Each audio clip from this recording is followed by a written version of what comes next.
Hello, hello. Hello, Luis Antonio gameplay. I like canal in YouTube. Chillinger? I don't know what any of that means, I'm sorry. Tulky, welcome to the stream. Aqua1 loves there too. My chat's actually showing up on my OBS, it never works. Hello everybody.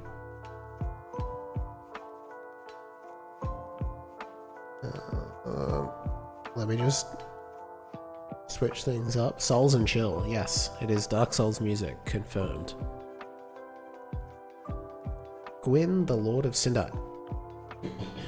Is this from the first game? I've only played it up to the point where you I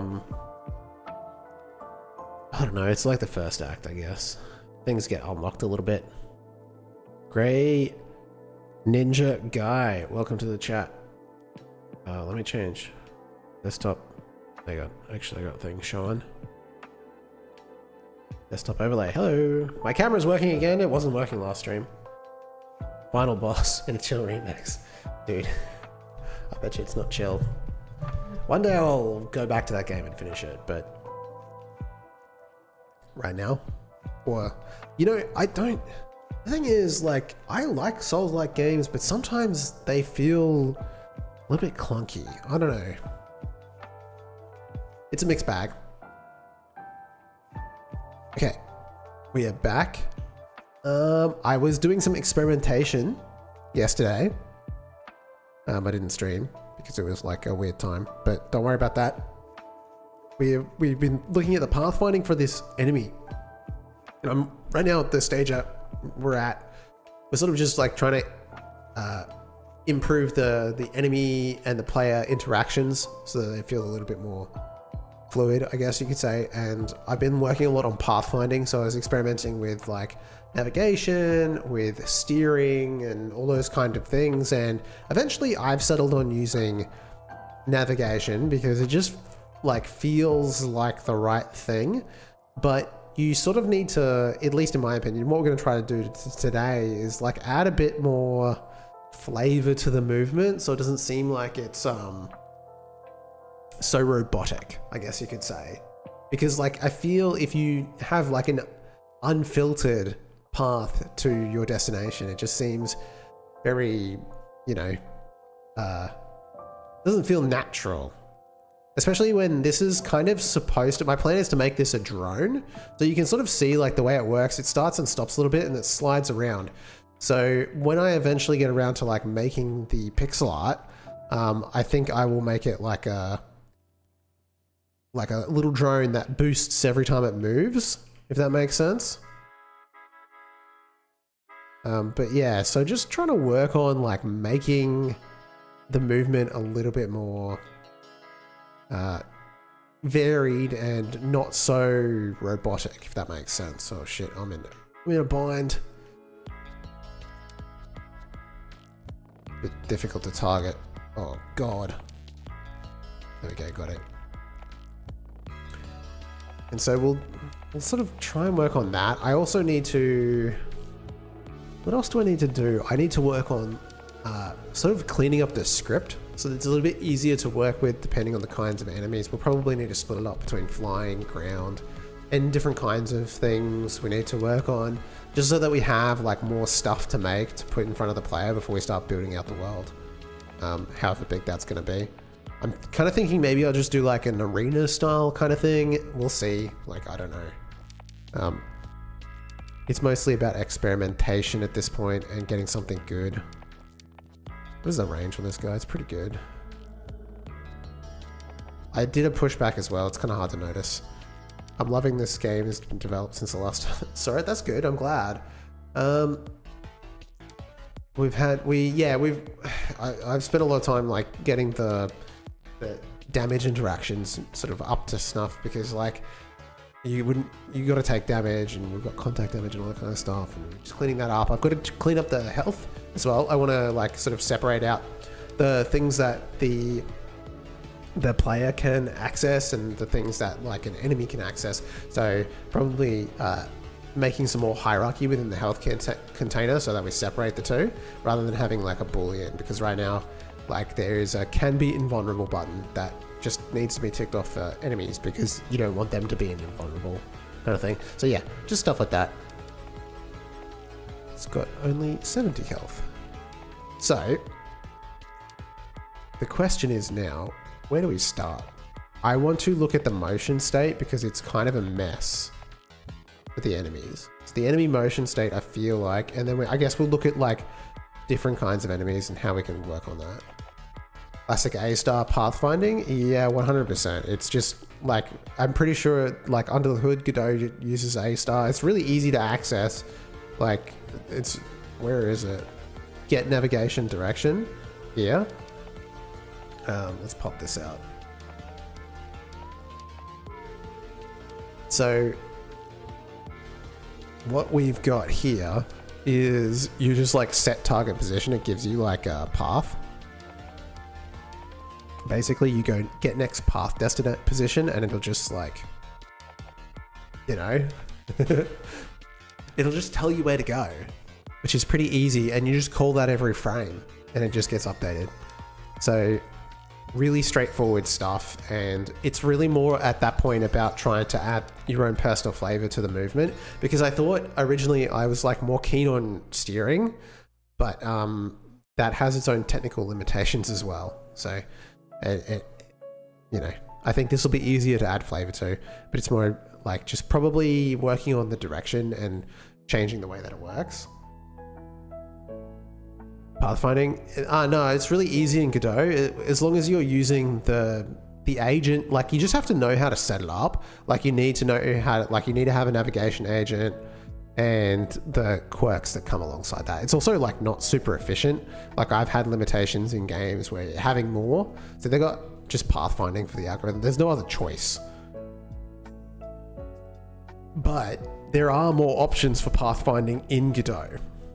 Can I meow at you aggressively? I may just not acknowledge it, but you can do that. I mean, yeah, do whatever you want, dude. Live your life.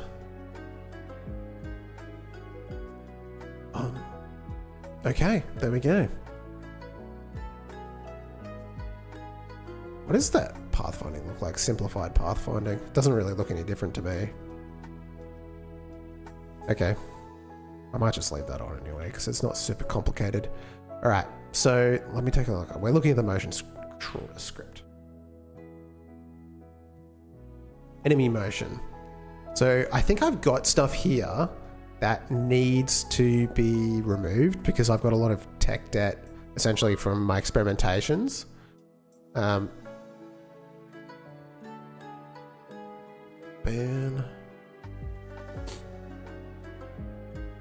And yeah.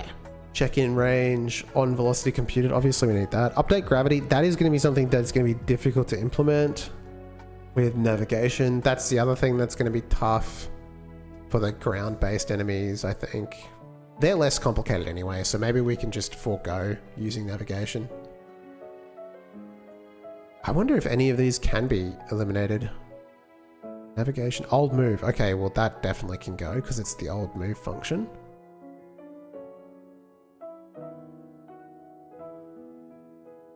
That's fine. Stop is good. Check in range. What about... Goose Fat's here too. We've got the quirky boys. Get player target position. And check for target. I wonder if I need both of these. So this returns a vector 2 of where the target is. It sets the target, and this one just sets the target. Like, I feel like, you know, it's either one or the other, right?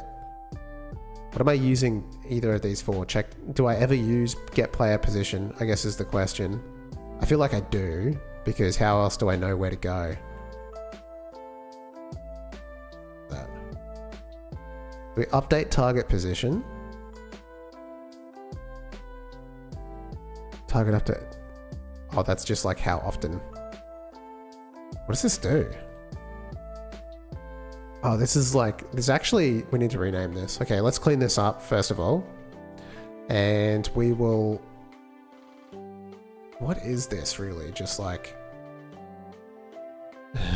move... Like, basically what this does now, I've changed this, that it after a certain amount of time, it just stops moving. So it doesn't... It's not always following the player. So it sort of stops and starts. It's a little bit more like relaxed in its follow speeds. But that's more like a flavor thing, right? How often... What... Just like exit, chase, state, something like that. That's fine.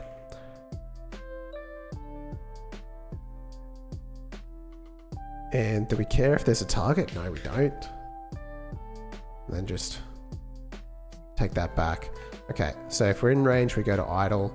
If we're finished, we go, if we're at the target position.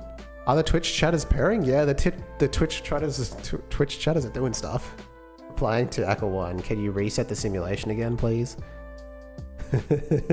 They do stuff like that. You just gotta chill. Okay, player get target position. So I'm not ever like checking for target, I think.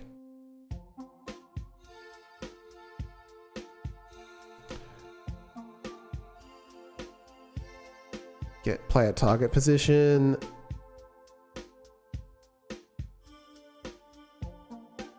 Evade.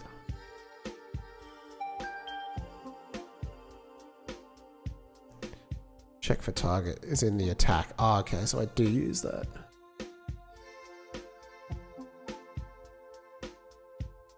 But realistically, just use the other one. I don't know, maybe there's not a place for that. Check for target.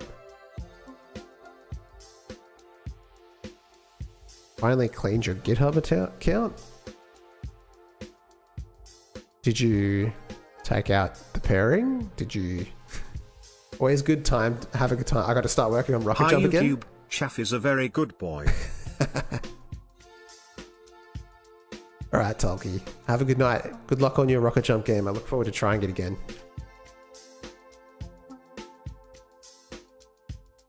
Oh yeah, I guess Twitch gets TTS and YouTube doesn't. I wouldn't know how to implement it for YouTube.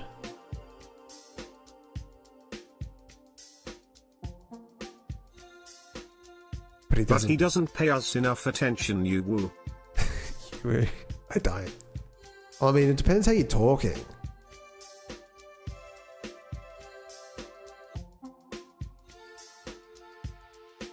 Check in range. Okay, I'm pretty happy with the functions that we have here. If the chat misbehaves, I just ignore it.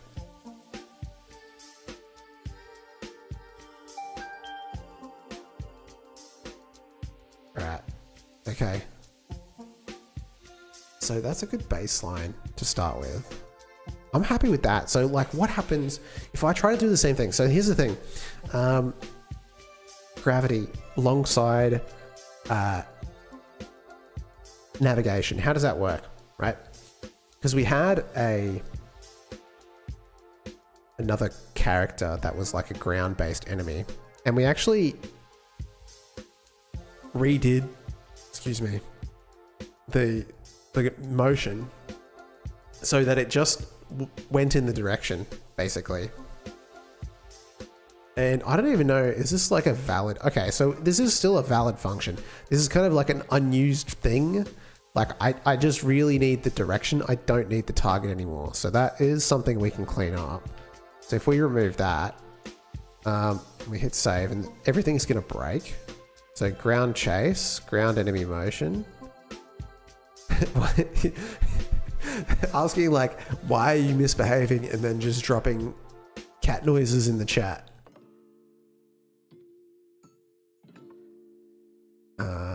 Move target doesn't need, it's not required anymore. And then that's, I mean, that's a lot better. Obviously move doesn't require, it just requires a direction. Purify the stream. I mean, I just time you out if you keep going. No, I don't really care that much, but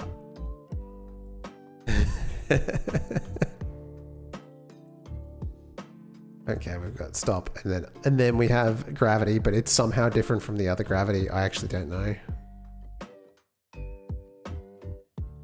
I believe this was something to do with deriving the function. I just wasn't happy with it not being there, but oh yeah, yes, I love that little emoji. I need to make a new one from the frozen camera frame the other night. I need to take my face and turn it into another emoji. I don't know how to access them through 7TV. Because that was a pretty funny face. It's like the moment you realize that you're looking at things you should not be looking at on stream.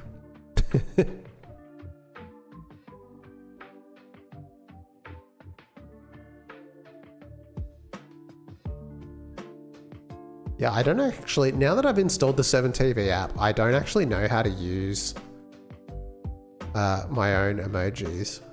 Twitch, oh, there we go, you click Twitch. And so I've got this one, this is just like from a photo I had like ages ago. At least it didn't go through this, yeah. I mean, obviously that's like the main thing. You don't want that to show up. What's the other one? Oh yeah, there's this one.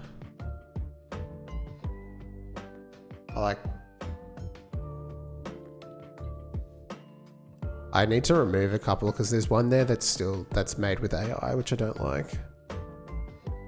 This one needs to go.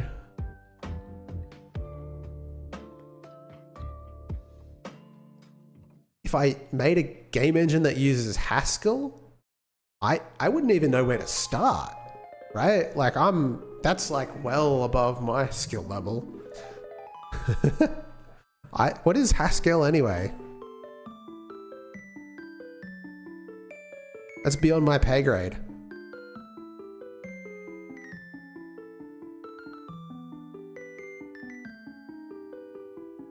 Is functional programming language.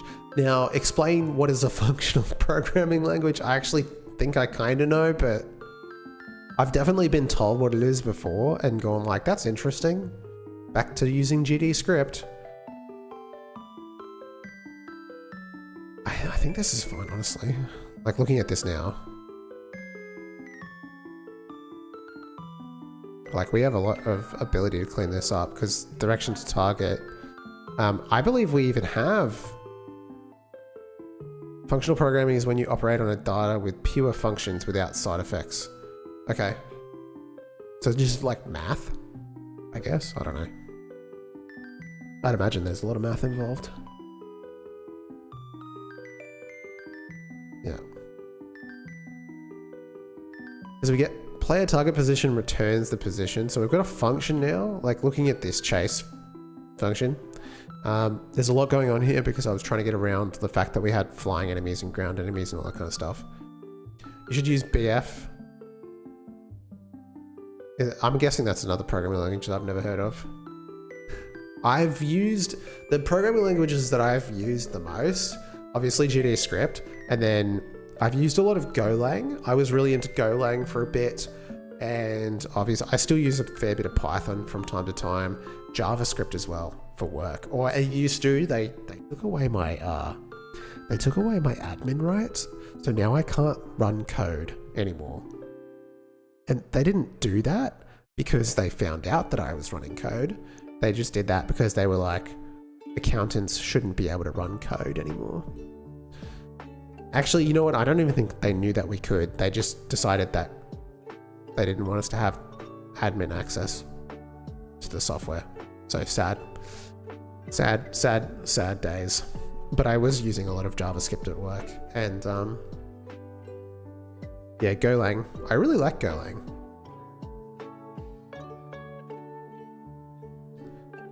Let me flex real quick. All right, let's clean this up. So direction to target really just can be, what's that function called? I literally just forgot. I typed it in. Get player target position.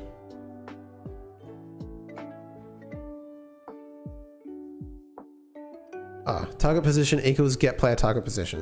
What the heck? What am I doing here? Python, JS, TS, PHP, C++. My bro knows code. Java. Damn. That's a lot of different things. I suppose, like, remember the names for. I feel like once you kind of know how to code, it's really just a matter of learning the syntax. It's not, you don't have to learn that much. Just the name of the function of the thing you're trying to do. You know what I mean? Okay, so we've got a target position here, but then we've got direction to target. Like, direction to target. We can just declare that. It gets set here. Direction to target dot global position. Like, why? What am I using this for? Like, aside from checking that it exists, like, this could just be used here. We don't have to query the target again. It's so weird. And then we've got a direction, which is fine. And then we've got gravity. Okay. And then we check if we're in range. We do a range check. Okay. Happy with that. What is this? Update target position. Do I need it? Target update remaining, delta. So we're continuously updating the target position every frame. But this does exactly that. Oh wait, yeah, that is the function. But we're also just calling target. Okay. Okay. I'm not happy with any of this. So I'm just going to start again. Well, not start again. I'm deleting this. So essentially the flow is here that when we enter the chase state, we tag the player's position and we go to that spot. Or if we're like, if target position is equal to, vector is not equal to vector 2.0. So we'll just keep going that direction. So realistically, if target position is not equal to vector 2.0, which would be true, I'm going to send you how to print hello world in brainfuck.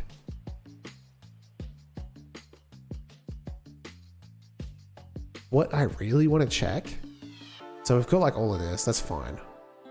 If we're in range, obviously we go to idle, but also like we kind of just want to be, if we are like, what does check in range do? Right, so we check how close we are to the actual player and then we go into a state. But I mean, we could almost just be like, hey, did you reach the position you thought the player was at? It's kind of like, it makes the enemy dumber, but like, it's almost like print hello world. What is brainfuck anyway? Like, I don't even know if we even need to do a range check. We just go, and we check like if target position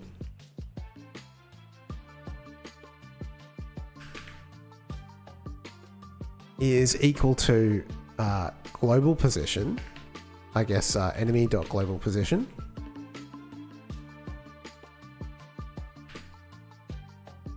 Then we go into the idle state and do an attack. Right? Easy peasy. Okay, what is going on here? Held a message for smart detection. Aqua One Love, you got caught. What the hell are you posting? I'm denying that.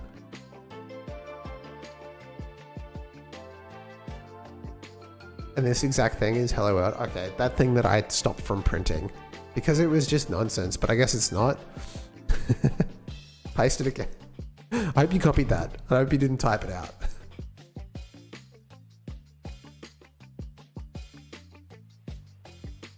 There we go. Here, I'll allow it. Just takes up the entire chat. Okay. I'm looking at this like, send what? What is this? Like, I guess it's a programming language. Does Fire, what's his name? Fire somebody on YouTube have like a thing on it?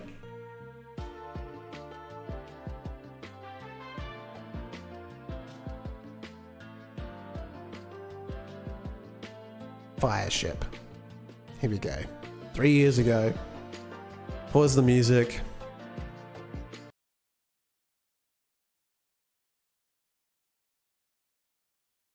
Brainfuck.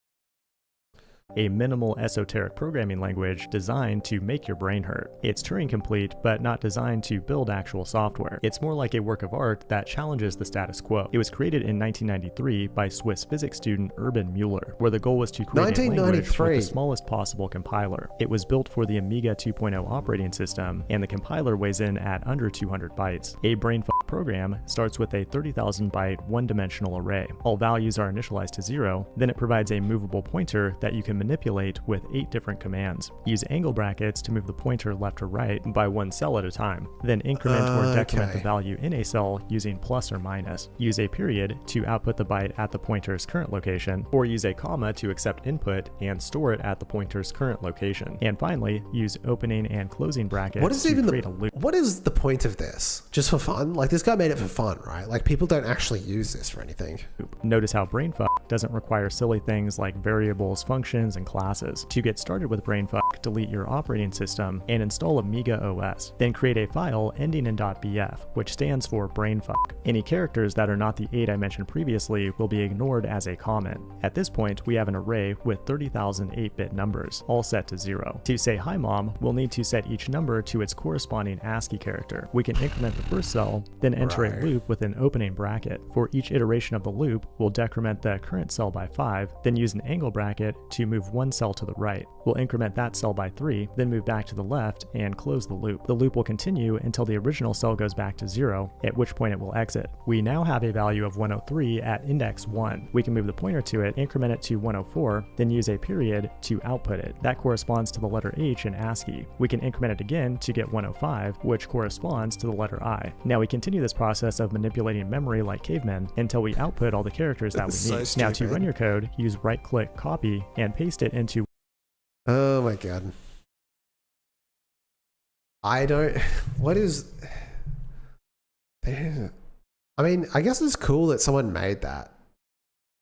I guess. Like... one of the many online interpreters. Congratulations, you just said hi to your mom in Brainfuck. This has been Brainfuck in 100 seconds. If you want to see more Brainfuck content on this channel, make sure to hit the like button and... I could never. What's the point?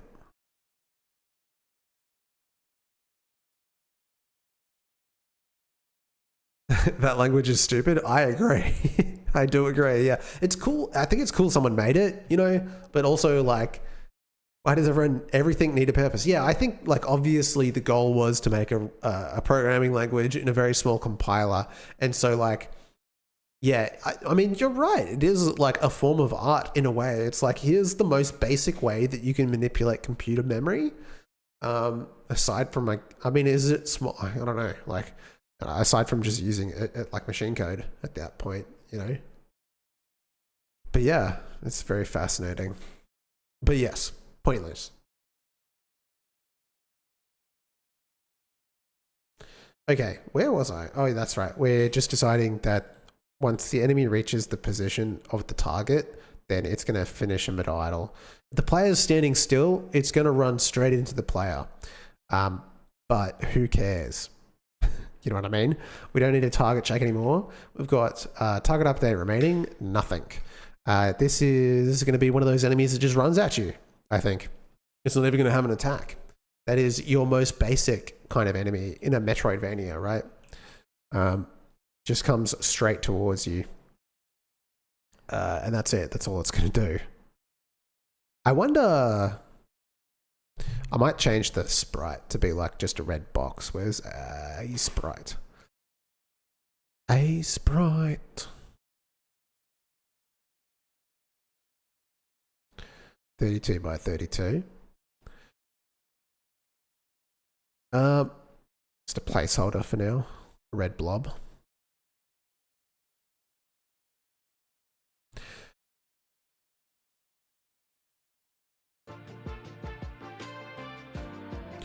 Microsoft changed my default browser back to Edge. Oh my god. That's actually criminal.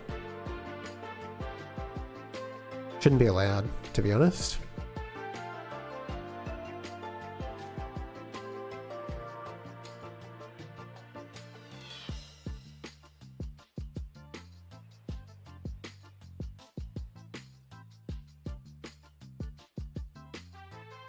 Placeholder enemy 1.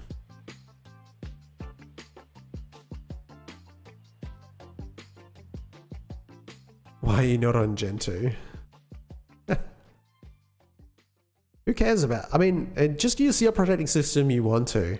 Like, I'm using Windows right now because it works a little bit better for stream. And when I'm making tutorial content, I feel like people prefer it to be in Windows because there's less weird stuff. Like, if I have to show the file browser, I think it's better that it's in Windows.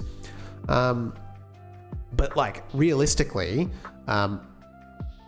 you know, obviously you have to deal with Microsoft bullshit, like the fact that they're changing browsers, you know. But like, other than that, just use what you like and what works for you. Edge is great. I use it at work because I'm forced to. I have no issues with it. It's fine. Like, it is just Chromium at the end of the day. So, you know, nothing wrong with that. However, I do personally prefer Linux at this point in time.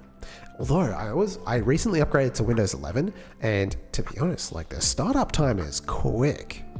It's faster than my Arch build. That's for sure.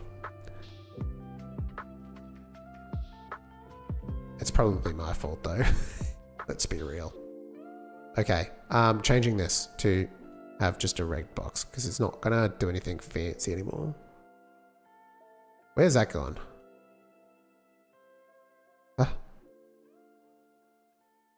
No frames.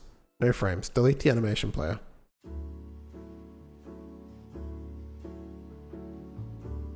Delete the attack state.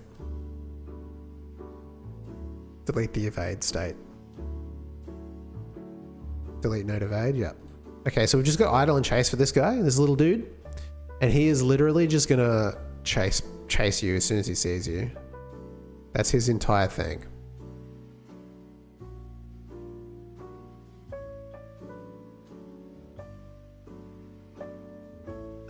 Got like 1 million boxes, collision shapes. Does anyone know if there's a way that you can just use one collision shape for all the different colliders you need? I got like a bunch of different areas to do different things. What is that? Oh, it's detection space. That's fine. That doesn't need to change. And then you've got the collider for itself. It's fine. So theoretically, as long as I'm not calling anything else. Hello, who followed? No, that's a raid, is it? Let me get back to the thing. Triple Jump, rated with 4 viewers. Thank you so much. How's it going? How are you today? Shout out. Triple Jump Games. Triple Jump Games. No, okay, I think I did it right.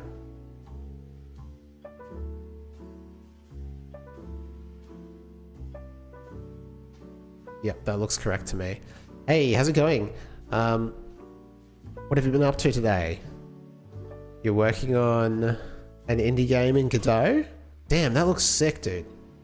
Can I show this? Getting close to an itch demo? Nice. Dude, is it like physics based, like the particles? How do you do that? What the hell? Where's my button? Oh, my extensions are all messed up.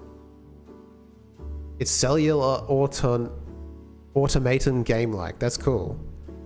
There's a stream page, but with tons of chemical reactions. Damn, that looks complicated as hell, dude. This take a long time to make, I imagine. Have you got a page up? Where's your about? I'm just stalking your page. Discord community. Everyone join the Discord. Oh, you got a Steam page. Hell yeah, dude. Adam Craft. 9 months. Damn, you must be some kind of expert. That looks sick, dude. What was I gonna say? When this is released, let me know, because I play indie games at the end of every month, and I play it for you on stream. I'm going to remake this trailer this weekend because we added a ton. Nice. I'll, oh, I can't, because I'm not, am I logged in here? No, I'm not. Adamcraft. Hang on, let me just wishlist it on my actual Steam. Just open that up. On stream.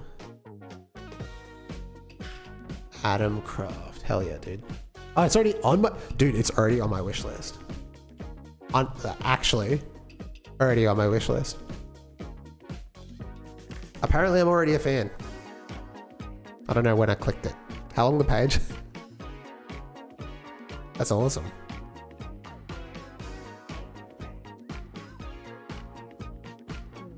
Oh, it looks awesome, dude. I think I close this now. Don't have any browsers up on the stream window for those two.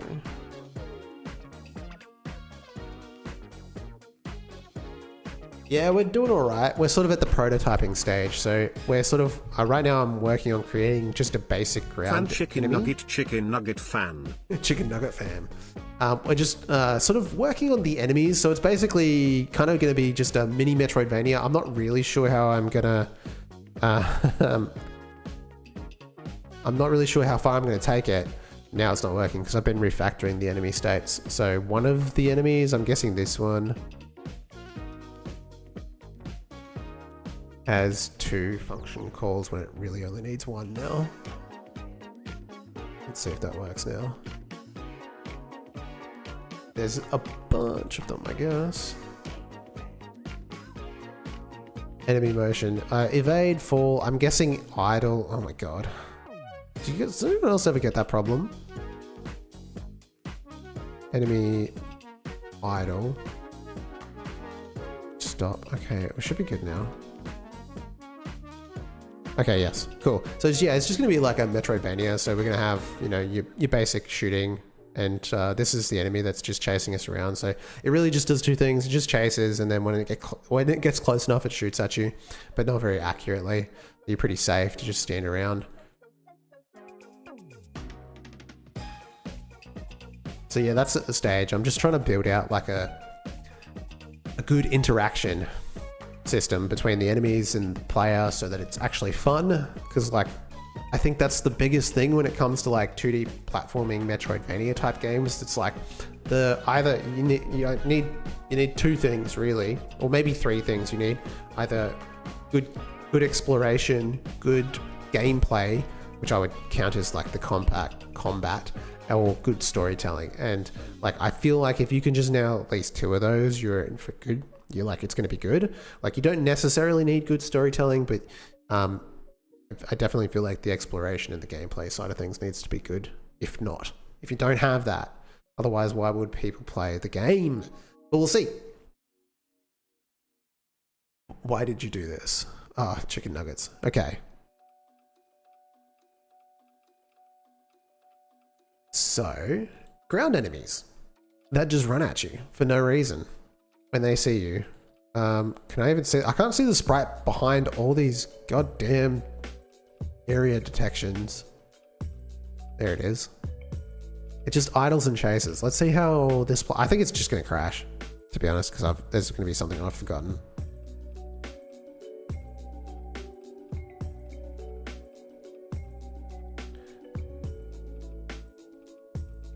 Where is it? Enemies? Ground enemy.trs. Ground enemy scene. Just drop this guy here. You should just run at the player. Yeah, it crashed. Invalid assignment of property enemy with character ground enemy on base object. No, I don't even understand that error code. Ground idle? Oh. Okay, so I do understand what's wrong here. And this is something that I was doing with the air enemy. So, my script.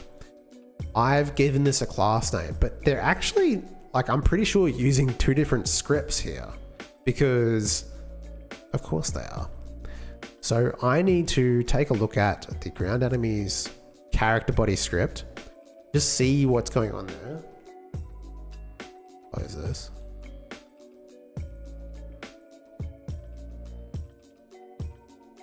So we check line of sight. Is it really just... It's not really that different, is it? velocity changed on health, physics, process, move, and slide. Honestly, I don't see why they would be different. So I opened the water bill and the electricity bill at the same time. Let me tell you, I was shocked. That's a good one.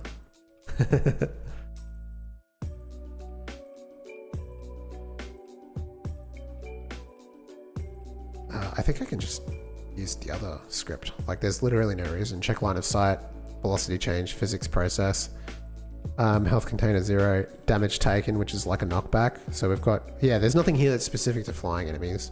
Although I think maybe there should be at some point, probably. So there should be an export. That's funny. Okay. So let's go to the ground enemy and remove that. Having good art is also incredibly important. Oh yeah, I do agree with that, yes. So Reddit Planet says, having good art is also incredibly important. If you have great gameplay, but bad art or unsatisfying sound effects, people will be less likely to give your game a chance. 100% yes. I think you can have a style, like if you have a cohesive style, like there are games that would be considered like bad art, but still have character. Sound effects, I think, like, is kind of non-negotiable. They have to be good. What is it called? It's like pizza something. It's a boy game.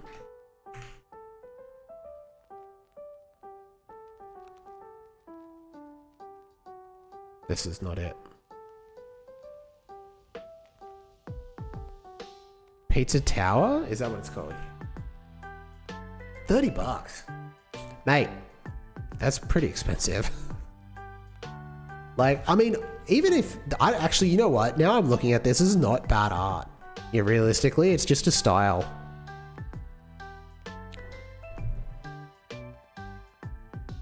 It's like paint. It looks like it was drawn in paint, or it does give off like early or late 90s PC games. It's actually not bad. It's just made to look bad. If that does that make sense? Cruelty Squad is a better example. Yeah, it's another game that definitely has a style, but is also super successful because it's like, it's kind of, I think, like, if you're consistent, then people will understand what you're going for. It's when you're not consistent that things get like a little bit weird. I don't know, like, how can you play? I should play this at some point because it's like what is going on here? Oh goodness.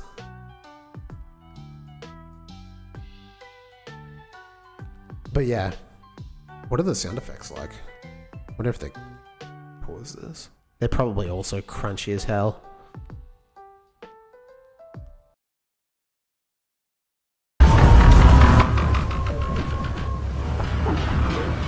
Yep, they're a choice.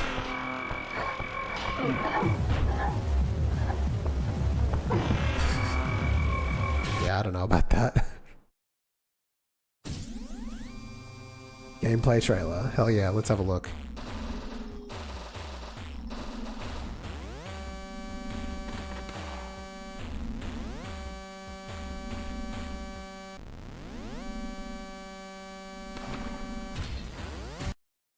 About what I expected. Yep. 100%. Yeah. Is that on my... I think it is on my wish list. I played Rot Flash. I really like that one. And maybe I'd like this.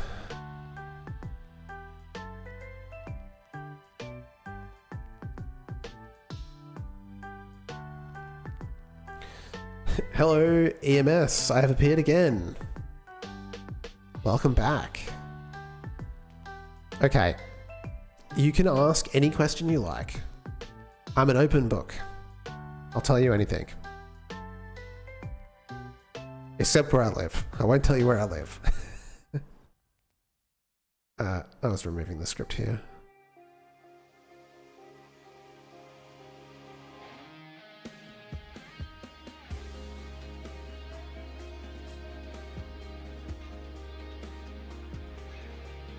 Dude, what is this? Oh god. They're all on top of me. Have I experienced an earthquake? Sir, I live in Australia. No. We don't really experience many earthquakes. We're quite tectonically stable. Although I was reading the other day that apparently we do have like a standard amount of earthquakes. It's just that it's a big country, there's not a lot of people, so we just don't realize it.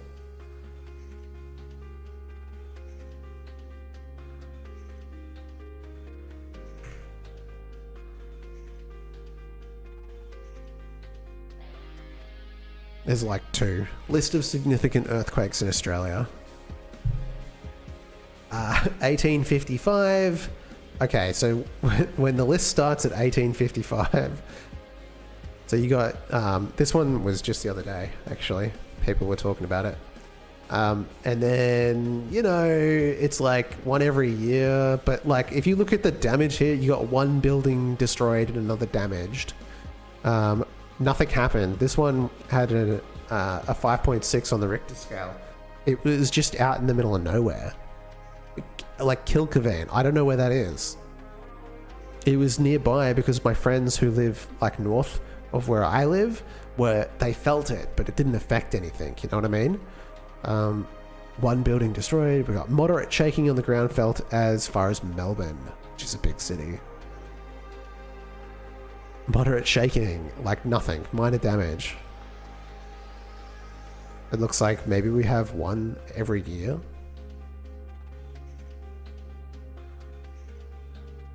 The one that everyone talks about is the one in Newcastle in the 80s. Newcastle, $4 billion in damage. Damn. So that one was significant. What is these? Are these like deaths and injuries? Yeah, okay. So this one was very significant. That's the one that, like, when they talk about earthquakes in Australia, that's the one that everyone talks about. In 1989, you had 13 deaths, which is quite a lot. But since then, guess what? No one's died from an earthquake. Why? Anyway, we're way sidetracked talking about earthquakes. That's the only time people have died? Okay, one back in 1902. Right. So yeah, that's really the only time people have died in an earthquake in Australia. So we're pretty chill.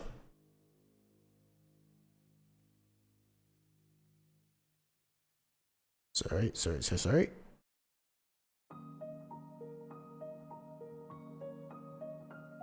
I'm gonna clean up the tabs. Okay. Everything is working except for the fact that it just went on me straight away. So, one thing I want to change is the acceleration. I don't want it to be so high.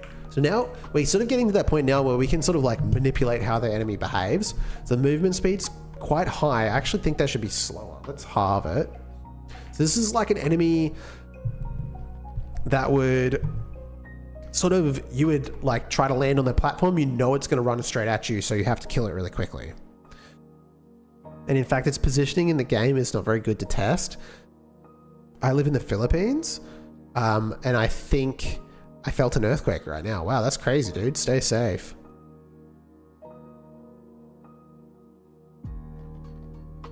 Yeah, I wouldn't even know what to do. I've never lived through one.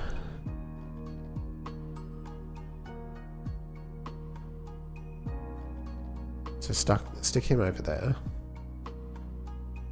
I've got this guy here. God damn, he's got some health.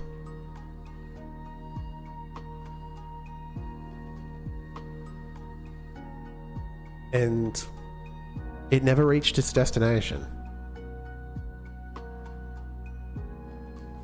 Okay, so that's something we're going to want to change. When I move the player, does anyone know how to like change that? How, like, why does it do that? You know what I mean? The last time I experienced an earthquake was when I was 4. Wow. Yeah. Player? Like, why does it do this? Like, I don't want to touch this. Just lock it, I guess. I've never worked out since like working with 2D how to like choose the thing you want to choose. How do you lock it? There's a button there.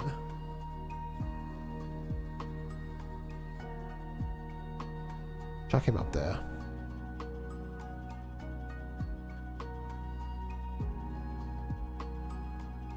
Okay, so he reaches his destination pretty much. Microsoft being a bitch family settings. I was working perfectly fine for the past 3 years. Wait, what the heck? I ate 1.4 liters of ice cream in one go. That is incredibly bad for your health. So, everything in moderation.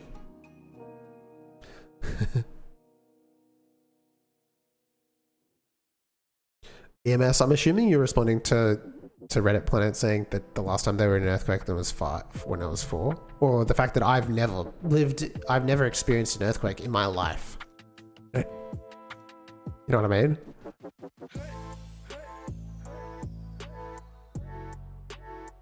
Why is he like this?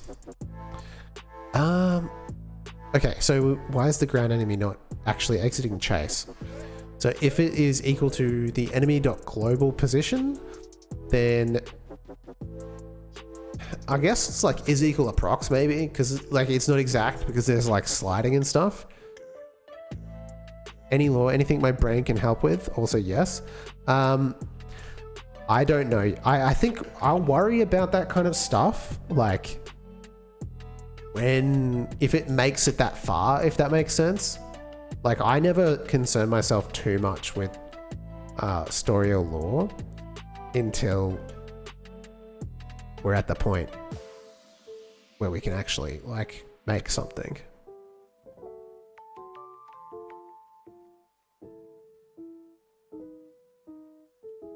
He still doesn't. Okay. A few years ago, Oz doesn't really get earthquakes. Nah. There was one actually just like the other month in Queensland where I live, and it was I didn't feel it because I'm too far away, but my friends did. Where's it not?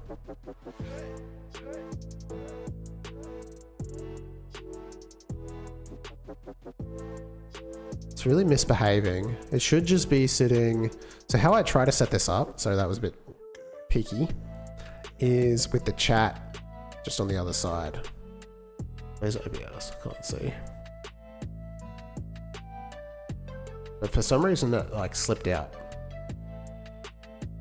I don't know why.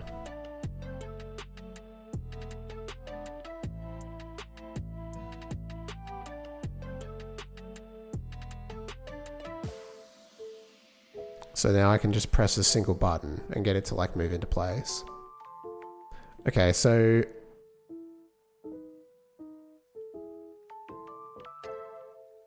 target position is never changed, right? There was a medium earthquake, I think, yestermonth. Yes.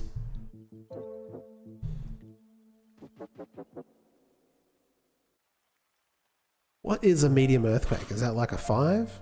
A 4? I don't actually know. Dude, my house would just fall down. It's so shit. I'd be under a pile of rubble for sure.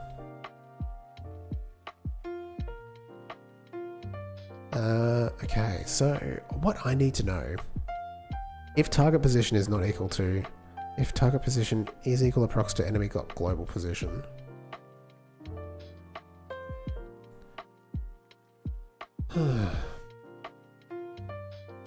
I guess probably a better way to do this is have like a range. We do have like a range actually. So we can say like if target position dot distance to, and then put in enemy dot global position. In the enemy script, the enemy refers to the self. It might be a little bit confusing, but I guess that's just why I'm saying enemy dot global position, because even though the enemy is itself, would consider the player the enemy, you know. Anyway, whenever I feel a shake, my body turns on panic mode. Yeah, that's crazy. I don't know if I could live like that. Is less than. We have a range here. Data dot range. which is normally used to see if you're close to the player. But like in this case, I think this is fine. Okay.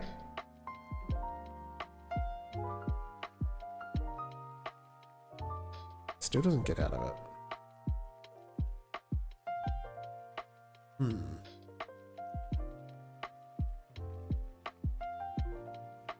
I wonder.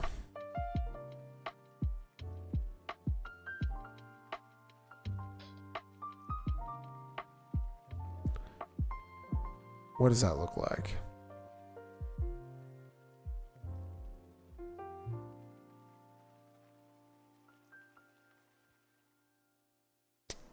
How is it 26? What the hell? How is it 26 pixels away? What's its range? 20. Just make the range. Just make the range 30. I don't know. And then it'll chase me. Oh, it got to the attack state. Ouch.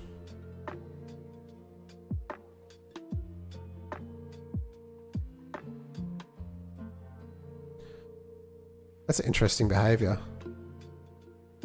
It is really just supposed to run straight. I guess we could just have it run through the... Imagine being on YouTube and not purring. What an awful world to live in, you woo. I don't know what you guys are on about. So, actually, realistically, that's not really the behavior we want. We want it to go past the player. Like, we want it to run, like, through. And also, like, the fact that it's trying to go to the attack state is not right. Stalking and chasing you, kinda. That's kind of what I'm going for. Like, it's supposed to just chase at you, and then once it reaches that position, then it will want to, like, keep chasing you if it didn't already hit you. If it does hit you, well, that's why we need to go through, because otherwise it doesn't really make much sense. Because if it just lands on top of you, that I feel like that's not really a desire. Like, we want it to go through. Rather than a spider, we want it to behave more like a charging rhinoceros, I guess.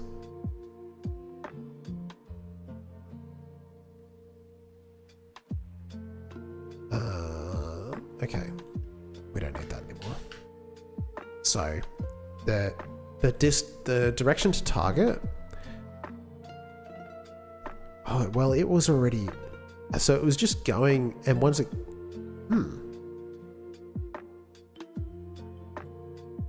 Are we sending you crazy? Nah, I just stopped looking at the chat. I look at the YouTube chat instead.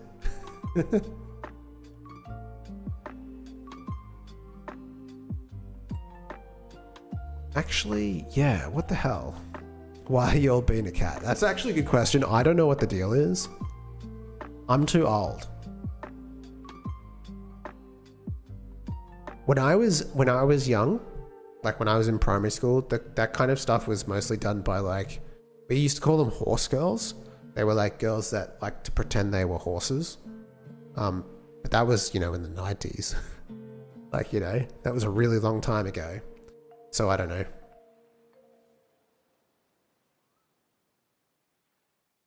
What's wrong with the acting like a cat? Meow, leave us alone. Kind of reminds me of Super Troopers. Okay. It's not too bad. But why does it stop? I kind of don't want it to.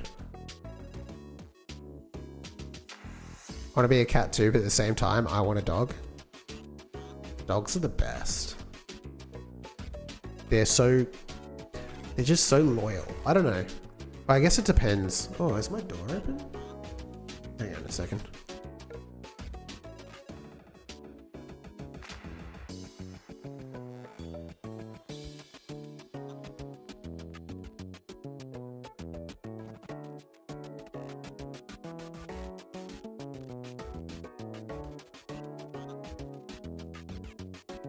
Make the enemy charge. Yes, that is exactly what we're trying to achieve. It's just, for some reason, not doing exactly what I want it to. What is move doing here? Okay, so there's a couple of things. We've got an acceleration value here. This can just be data.acceleration, right? Because we've turned that into like a data thing. What I don't understand right now is why the enemy actually even stops. Because like realistically in the chase function, we're determining the direction based on where the enemy is, and then we're just saying go in that direction. So like realistically, like a bruiser in Super Mario, maybe. Let's look it up.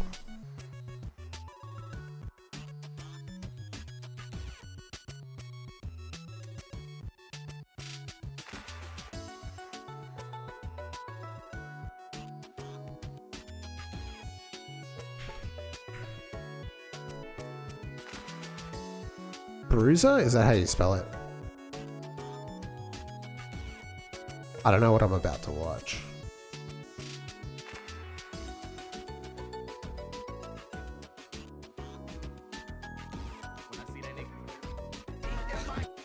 Okay, it's just a song. It's like you cannot find an example of that.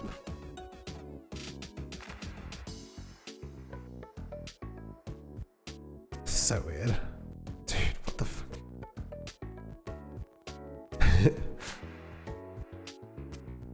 I'm a furry and a Therian? What the hell is a Therian? I'm not Googling that on main.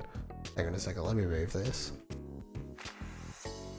A person who identifies as a non-human animal or a spiritual psychological level. Not physically, obviously.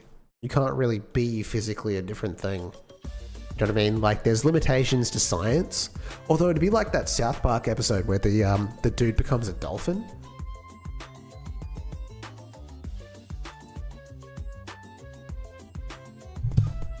That's a good South Park episode.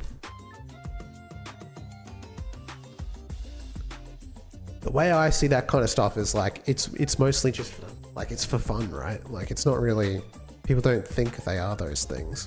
Which is why it says like on a spiritual level. I don't know, maybe Google is misleading me. If you want to know what the fox says, there's a song for it. That's a bit of a banger.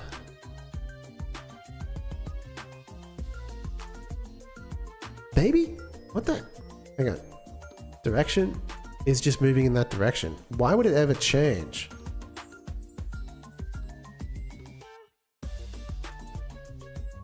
Target position is only updated one time. Is it going to idle? Well, now it would never go to idle. Can't escape this state. I actually don't. Okay, hang on a second. Let's just print the velocity here. I'm a bit lost.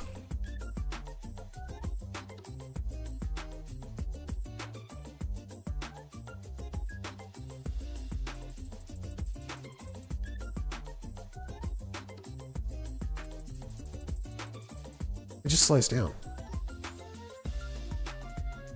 Go to for science, but they're working on a theory in part at the moment. Okay. Just adding some body parts. Yeah, it's like getting a tattoo. A body modification into an animal is like, I think it's more like you're gonna get like sharpened teeth or something like that. It's not. Do I know MLP? I don't recognize that abbreviation. What, My Little Pony? They do. Yeah, they do. I have no idea what you're talking about.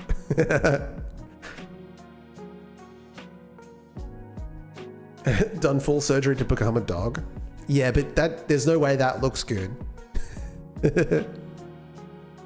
Probably painful.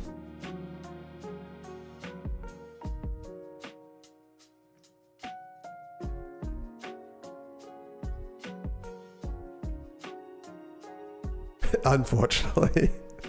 I don't know that stuff. Okay, I'm getting distracted by all this like talk, and I'm still can't work out why my enemy even stops moving in the first place.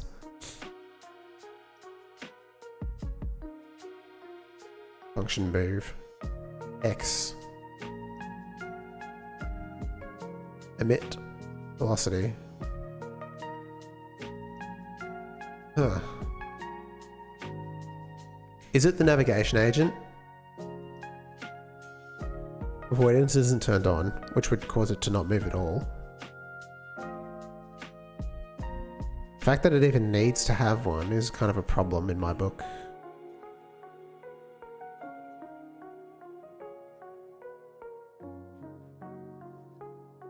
Linux gives me my Wi-Fi drives back. Yeah, I mean, one of the reasons why I ended up on Linux after my computer upgrade was because at the time... Actually, no, that's incorrect.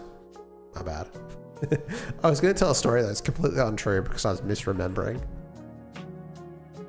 Why not make it aim first? Yep. I think we will do that. But right now, I still need to work out why it stops moving. I kind of want to have control over that.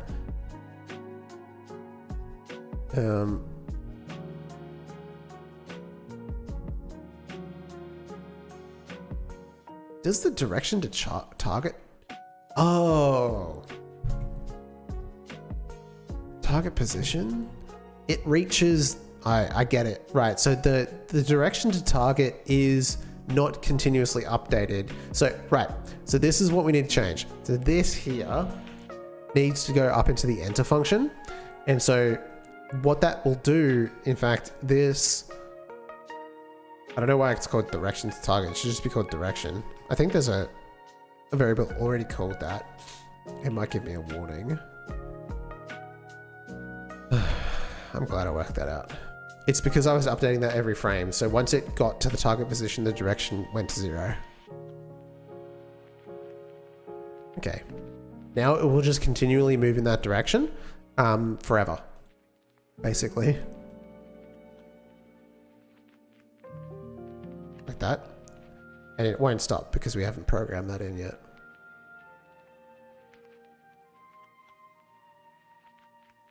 Easy. Okay. Well, I mean... Now. What if we made it... Okay, that's just Russian. I don't know what that means. You're getting translated, and if it's offensive, I am going to... There will be consequences.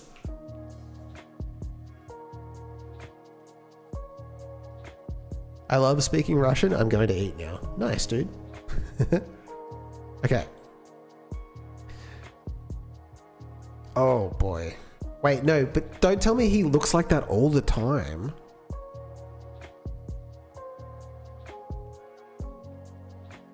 Dude, what the hell? Hang on. Like, I'm sorry. Like, I guess if it's your passion, but just, like, don't tell me... How can I get this to, like... It really doesn't want to pop out. Dogs and people's reactions to seeing a realistic dog costume. Hang on a second.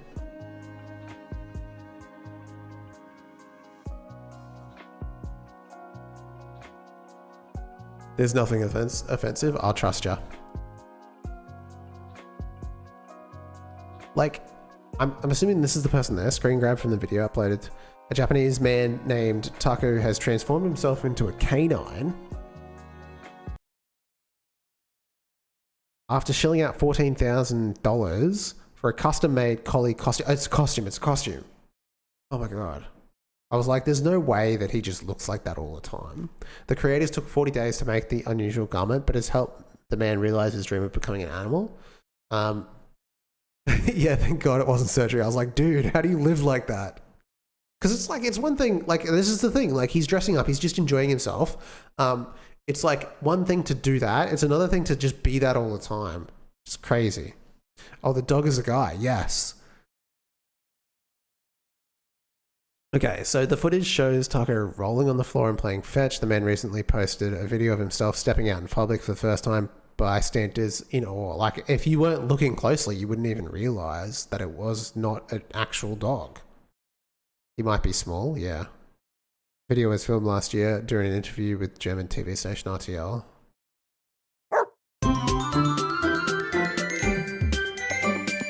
Okay, let's start working on that.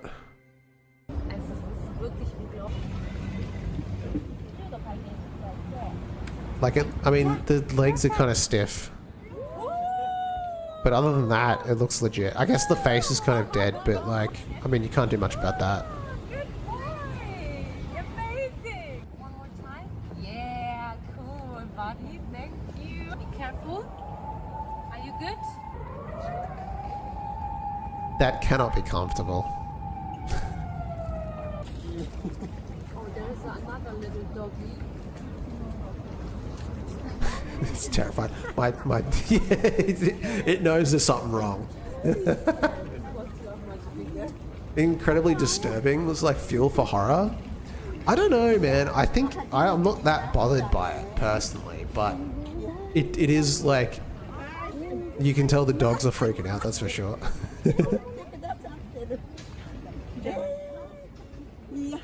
Yeah. Dreams when you were little, you want to become a wizard. Yeah, I don't know. I like you're just having fun, but like, yeah.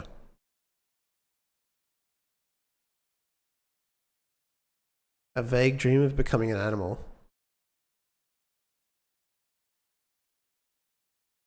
Kind of falls into the uncanny valley. Yeah, for sure. Like when you see the face and the legs and the way it moves, it does have that kind of like weird, like, yeah, I guess in a way, like if you could take inspiration from the way that it moves and looks and use it in that way, for sure.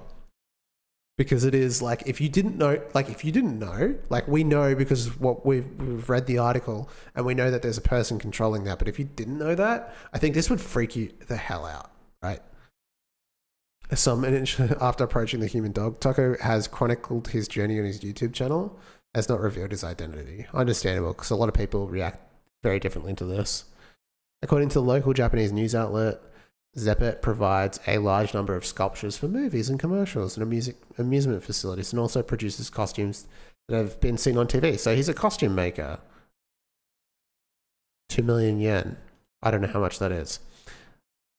Wait, it said $15,000. I mean, the fur looks really realistic. About the only thing that he's missing is like the ability to have his legs move the same way, which I don't think you could really do. And yeah, but that's because if you didn't know what it was, it would be really freaky.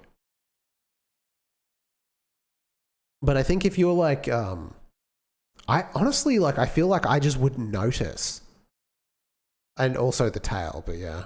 Yeah, right, I guess you could control that via remote. But yeah, I feel like if I was walking and I wasn't really paying attention, this would fool me. I just wouldn't think it was anything but a dog. But if you're looking straight at it, I think it would freak you out when you saw it like move, because the face is kind of dead, right? Well, it is. I wonder if it's real, or if it's just maybe like a really good model, because it almost looks like what is it called? Taxidermy. Like it looks like taxidermy, except for the hands, or the paws, I guess you could say. But nah, it could be taxidermy. That would be crazy.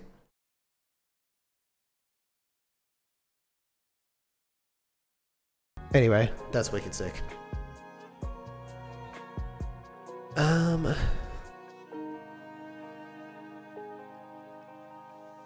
Okay.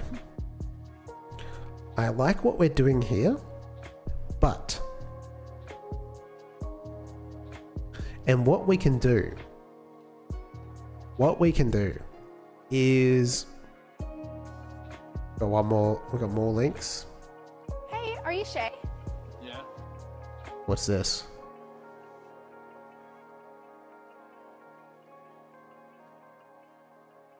Another dog costume.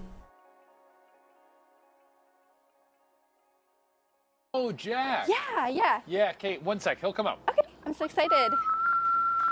Here he is. Oh my What is god. that? Yeah, this is Jack. No. Yeah, no, he's I've seen this. He like That's freaks people not. out. That's Now that not is a wiener actually dog. That nightmare thing is fuel. fucking I ugly. love him, Mike. Play with him. And you'll love him. Jack, play. No, Play. no, no. What the? Hey, are you Shay? Yeah. The I'm Spirit here for the Walker? wiener dog. Dude, that's so sick.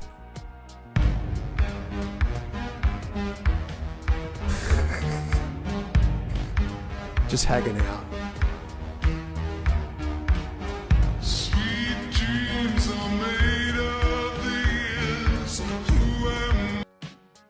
Dude, now this would freak you the hell out.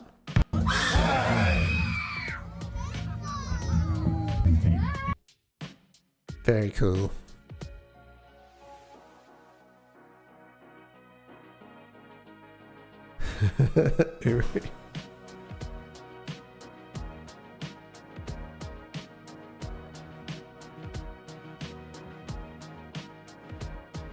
So this would get you shot. I think it is in America.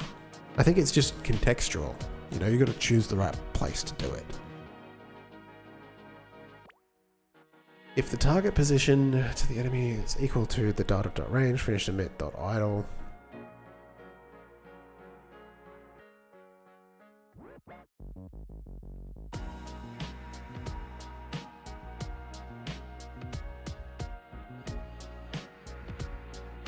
We want it to go past.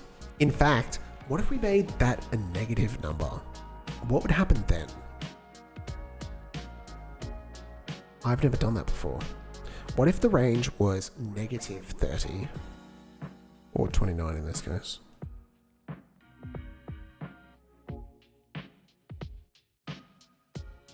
Or if it hit a wall. Okay, can we move it a little bit further away from the wall? I guess it's got really nothing to do with where it is on the wall. No, it doesn't really. Doesn't really work. I wonder, actually, can it be a negative number or nah? It just doesn't work like that. This is all about experimentation. I don't think it can. I think it just increases it in a positive way.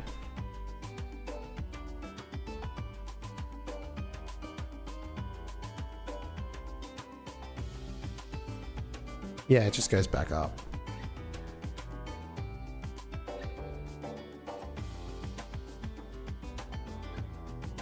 Yes, that is what we're experimenting with now, Grey Ninja. I was just kind of curious. I guess it was kind of trying to cheat. It's like you can see it gets down, and I guess it passes over.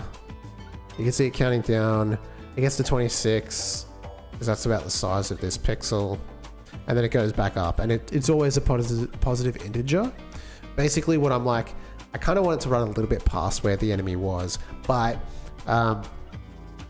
what we need to do is actually set the target position to be a little bit further than the actual target position. So we get the player target position, and we want to add like an additional amount to that, right? So we can say that if it's equal to the range, we need to make that a positive number again. So like make it something like 30.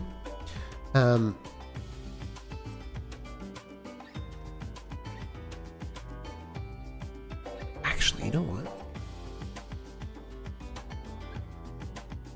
No, well, it never gets down below that.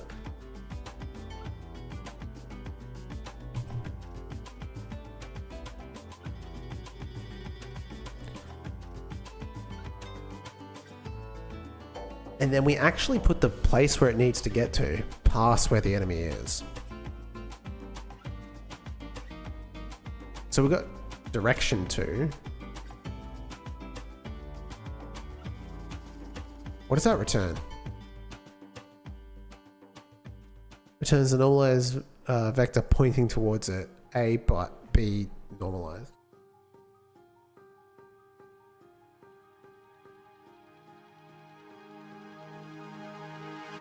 And so what we can do is probably take this direction and then add it to like a certain amount.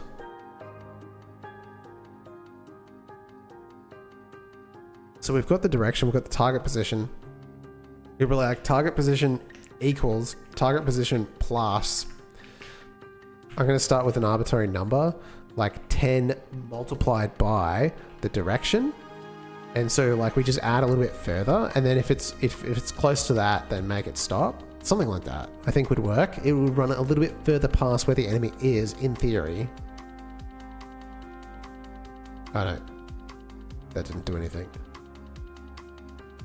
Okay, that is not exactly what I was going for. Huh. Ah. Target position distance. Maybe this number is just too... Oh, well, actually, yeah, because I'm not thinking correctly. This is in pixels. So it's in 32 pixels. So 64 would be 2 tiles past where the player is. Or even if we go like 96.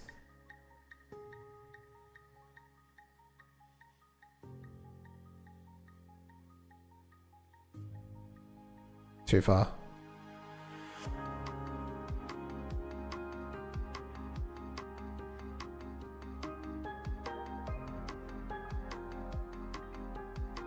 Okay. I need to work out like what a good happy middle ground is for this. Just make it 32 to begin with. That should just be 1 tile past. So I don't think this is working correctly because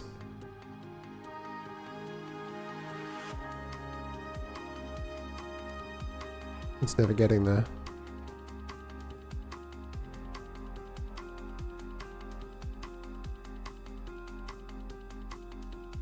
Did I update the range? Yeah, the range is the correct way to the world.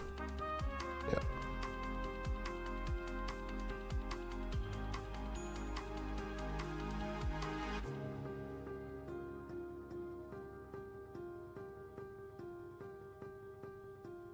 I'm kind of curious. So I'm going to create like a little marker. Put this bullet point. What if we put something on that?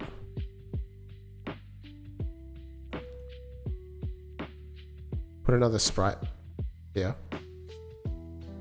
And just make it... Because I can't see where it's trying to go, which is kind of hard for me to tell. So I'm going to just modulate this so that it's a black square. And then just make it really small. And then reposition this. And what we'll do is, so that we can get a better idea for everything, we will just, let me close this and just create an export variable.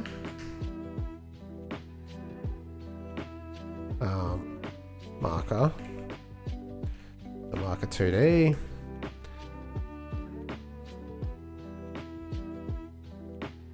And basically we will set the marker's position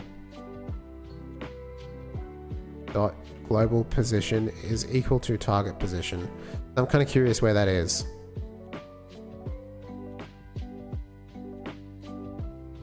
Ah.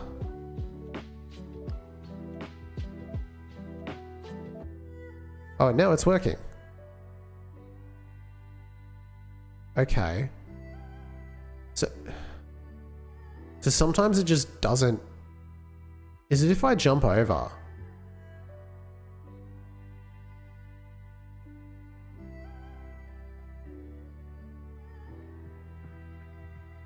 I'm really curious about... Interesting.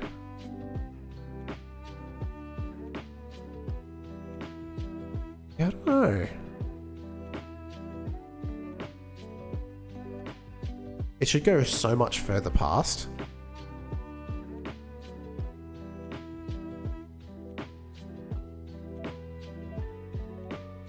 Set this as top level.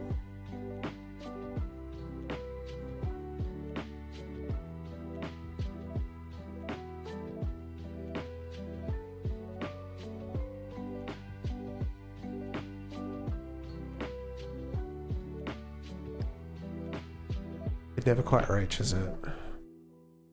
So like maybe it needs to be more. Like it was 96. Why didn't it work the first time we did that? You know? See, that's kind of what I'm going for. This is exactly the behavior that I want. Right? Like it just goes through you.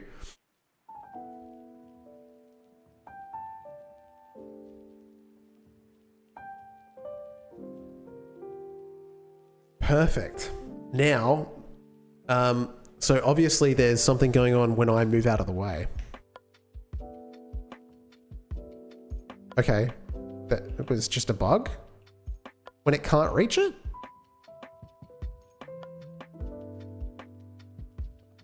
I reckon it'll just keep going. Yeah, it gets stuck. So we probably need a way to get out of that particular kind of state.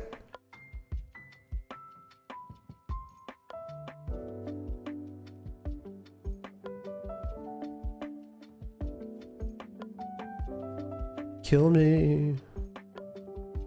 Probably faster than restart the game.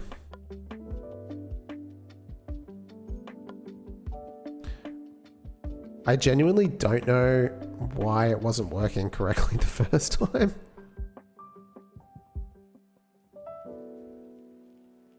It must have been going through.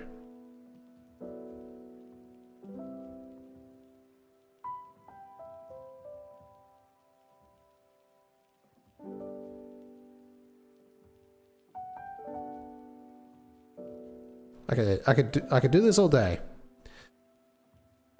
You can trace the world geometry. Maybe you just have to trace it until it hits the geometry and add a negative margin. I think it would be cool if that enemy was a robotic bull. It's going to be a robot of some kind. Yeah, I don't know. I'm actually kind of curious. Like, why was it like that? I don't know. Discord General Meow. Discord General?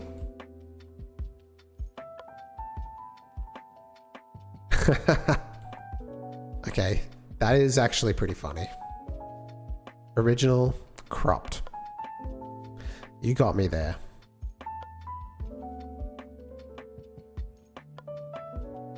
So Alex, can you trace the world? Oh yeah, actually that's really not that difficult. What we'll do is, in fact, like now that I think about it, I'm gonna need to do that anyway. Like it's kinda like, why didn't I just do that to begin with?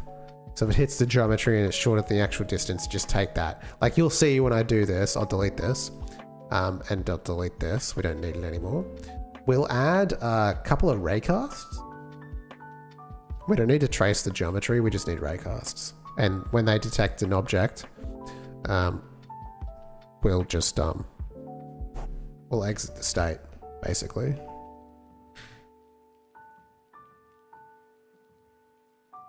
So we've got 32, we'll duplicate that. And it'll be negative 32. I am back from my feast. What has happened? We are working on getting the character to stop, basically. Like, to be honest. I guess the thing is, like, it could not hit something. We don't want it to go forever. So let's, we will need both. Call them wall casts. I guess you could use is on wall as well. In fact, that might be an option. Let me just try that before we keep going.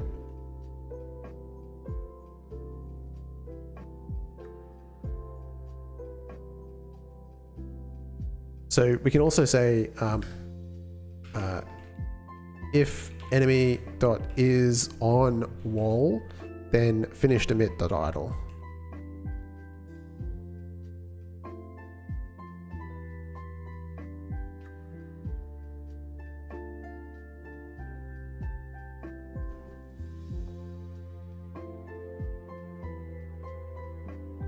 Oh. It gets kind of stuck. It does work. We need a delay. But yeah, other than that, that does work.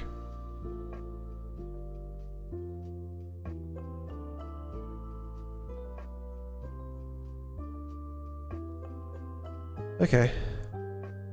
Your services are not needed. That's why you need a negative margin.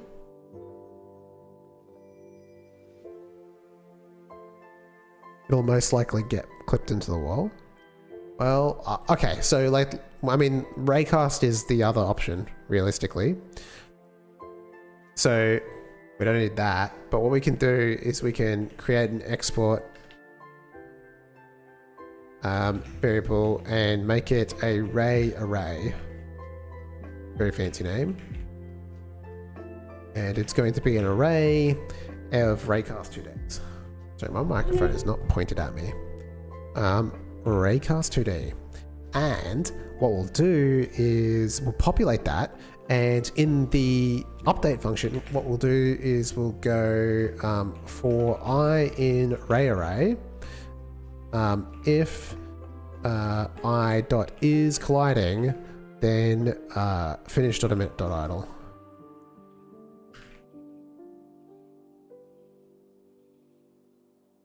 If you can have a dummy entity that is in front of where it wants to move and then check the is on wall, and it might work too. This will work too because they're like extend beyond the body.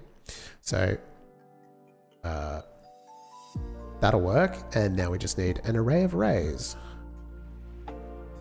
2. We add both of those. Play. We're probably going to need to. Oh, it still gets caught.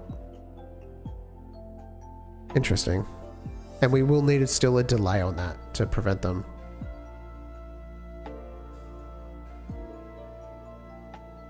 I guess the acceleration prevents that. So like make it 64. I guess it should just be the same as like the range over the player. Theoretically. And let's just... Oh, they're already just on layer 1, so I'm pretty sure the player's not on layer 1. It masks layer 1, so I don't know if it's going to get detected by that.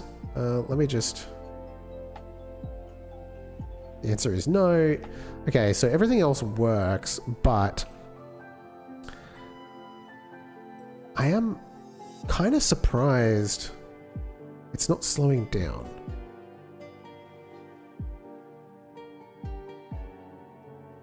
Like, it's really not slowing down. It should stop before it hits the wall. Ground idle. Update gravity. Get target position. Does it never actually stop? Ground enemy motion? Target check range. So this is like how often it decides to charge the player. And then update gravity. But there's no actual... How do you store and write your acceleration? It's in a data sheet. But there's no... Like, it's not calling stop. There's a function here called stop. And it will just like slow the player down to 0, essentially. The player, I should say, the enemy down. It's just like a function that accelerates towards 0. So it's a pretty simple function. Stop, move towards velocity x 0 at data. I've got some hard codes that I need to get out of here. But acceleration. Do you already zero out? That might just happen by default, but like this really is kind of strange because like, you know, like it doesn't really make sense. Because this...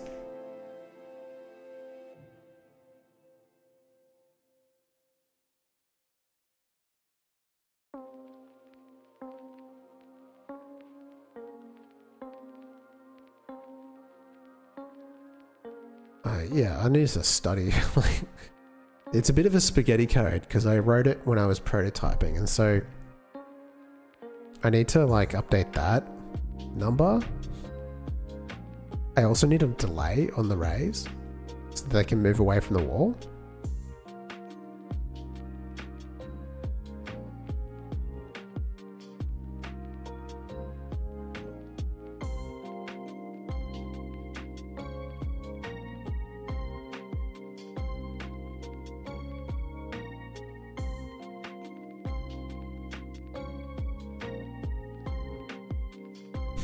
I can has chess burger. A chess burger? A chess burger?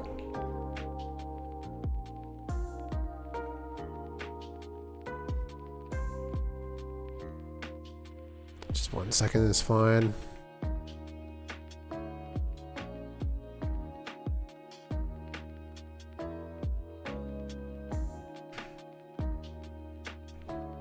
Ray delay remaining. I think I need to play around with the acceleration values.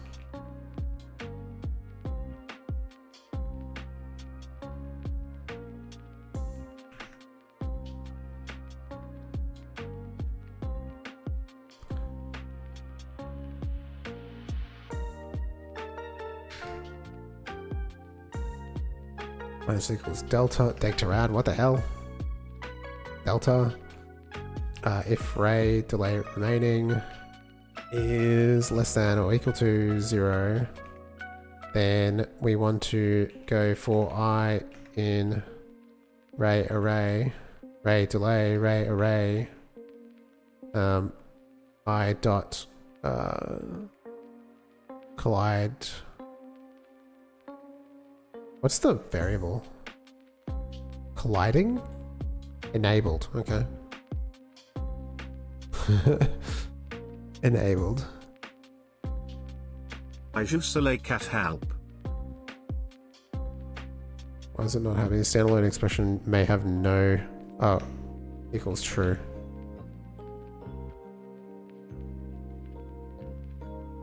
This, and it's really just this.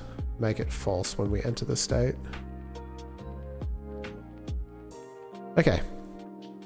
Do I have any pets? If do, can I pet them? I do. I have a dog. Sometimes she's in here, sometimes she's not. Depends on her, really. I try not to bring her into the office too much, but yeah. Angie, let me get a photo so I can freak you guys out. My big doggo.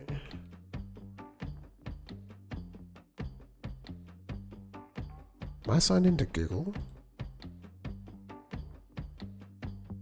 I don't know if it's the right one.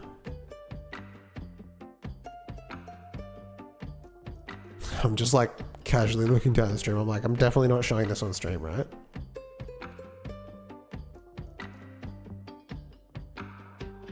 Where's the favorites button? There we go. It's coming, don't worry.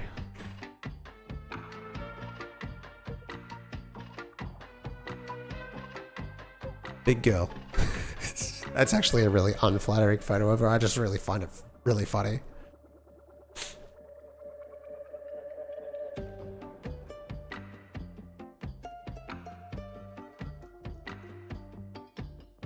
Dude, the stream is behind like a lot, eh?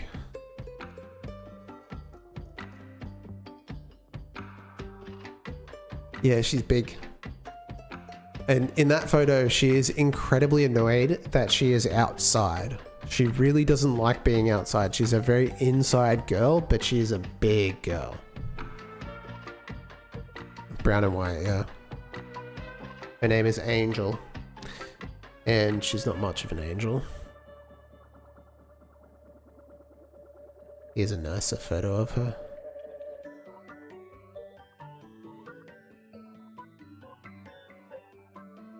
Where she's looking much more pretty.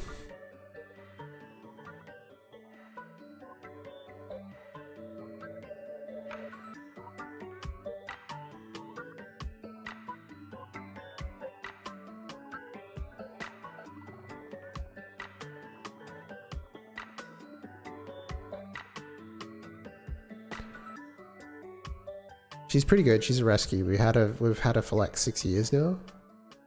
Why you name it Angel and it feels like it can fight with its paws? When we adopted her, that was just her name.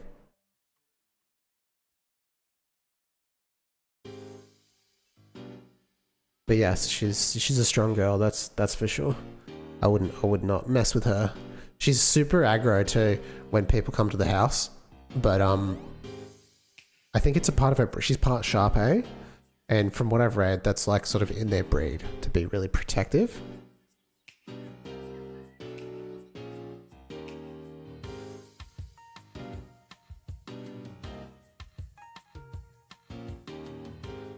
Is my fox friend still here? Not you, Chaff.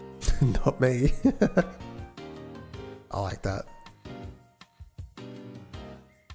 Brown eyes, yes. She's got big brown eyes. Okay, where were we? Oh, that's right. We were just giving a delay to that. So, realistically, I do want to make these kind of smaller and then probably have a different acceleration value for stopping and starting. I think that's the way to go, so that it stops like...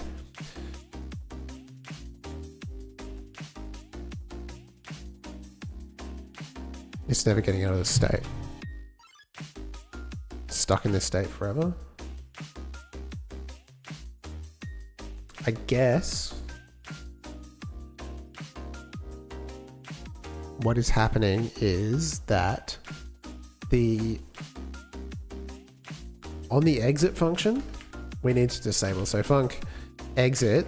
So this is what we're going to do. We're going to go exit, which is a function that gets called when you exit the state. We're actually going to set the raise to be disabled rather than on the enter, because on the enter, I'm assuming that there for a couple of frames, it's getting sent back into idle. So, and what we can do to confirm this is go to project, debug visible collision shapes, and we'll be able to see.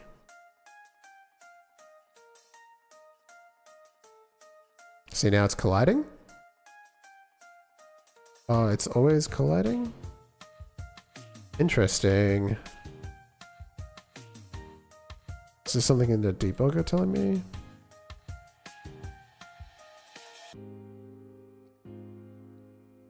Am I just bad at coding? I enabled .false. Why is this a Java or a Bedrock? I thought Goose was the fox. I am the fox. Okay.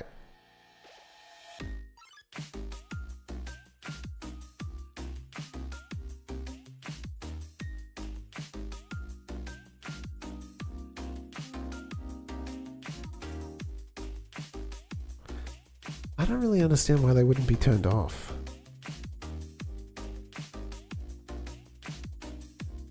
Is this like inversed?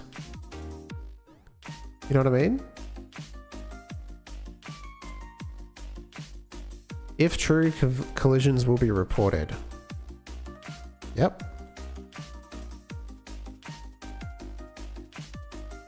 Okay, so the delay works, but it doesn't work when it exits the state.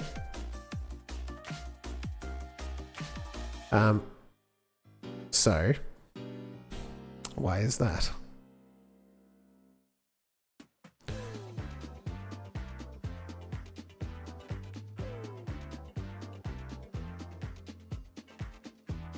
What I'm seeing is it's turning off, but it's touching the wall at all times because it's stopped at the wall. Yeah, exactly. It shouldn't really matter. Like, this function is called no matter what. So I don't really understand why. So even if this is being called if ray are remaining, I guess maybe it could be like this is competing. So like we can get around that with a Boolean variable ray active equals bool false. It's probably something in the frame. Like one of these things is getting called within a frame that's preventing us from actually being able to turn them off, I suspect. So we can say ray active. So if ray remaining is less than 0, if ray active is equal to true, is equal to false, I should say. Priority sorted, so I prioritize one action to the other. Yeah, kinda. For I in array, and then at the end of this we go array active true. So we'll stop calling this after it gets done, and then on the exit we do the same thing. We say ray active equals false. So then when it comes back in, it starts this whole loop all over again. I think. It's becoming more complicated than I thought it was going to be. They're still on. You can tell they're still on.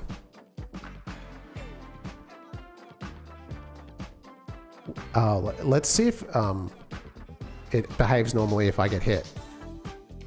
Oh, it just keeps going. Okay, so there's something.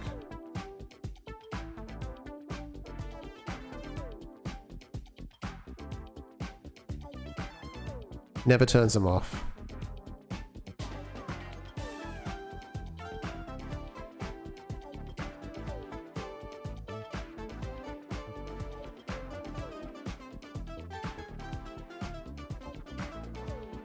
Never turns them off. Fascinating. I thought that would work.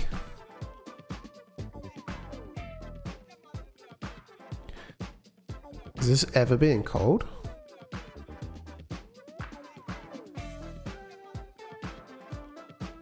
It's not being called. Exit isn't being called? Okay. That's very good to know. Why is exit not being called?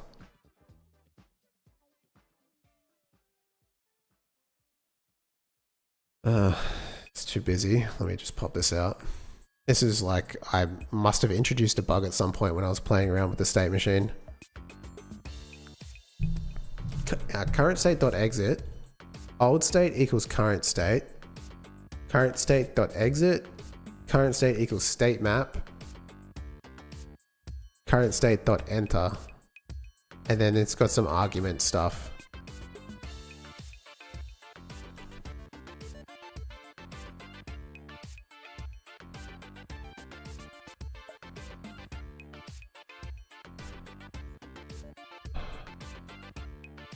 Rip. I don't speak Russian, sorry.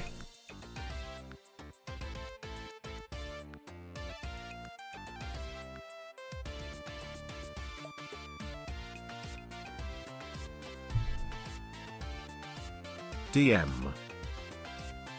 DM. Current state.exit.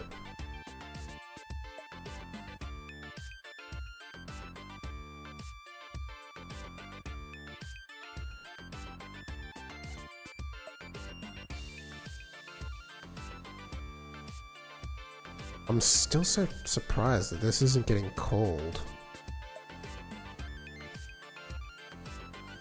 Is there some kind of override in the parent state machine? Enemy state machine, add state, current body to idle, finish to chase. If current state name.name, I don't speak Russian, but I can act like a Russian. I mean, I don't know why you'd act like a Russian, but unless you're talking about like 1970s Soviet Russia, might be a bit better.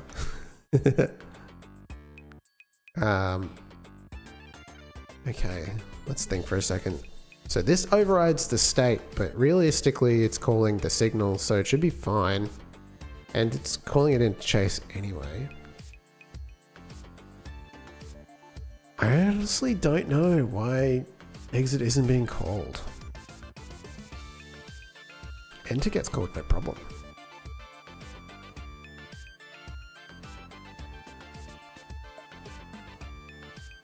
Finish.emit. Goodbye.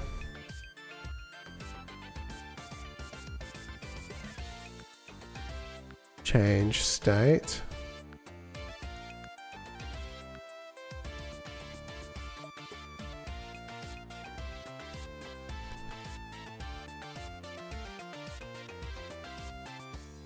Return super change state. Should I, is there a problem here that it's like args? It needs that argument there. Do you have access to displaying the debug text? Might be worth displaying some variables during runtime to see what's going on with a bit more information. Yeah, I can tell from that breakpoint that the exit function isn't being called, which is kind of strange, like it really should. So what we need to do probably is put a breakpoint on Any one of these. What am I doing with this variable? Oh, I've next state unlocked. Okay, that's fine. And just step through it, see what happens. We hit the breakpoint straight away. We're gonna have so many breakpoints actually. I'll do this. Good fun.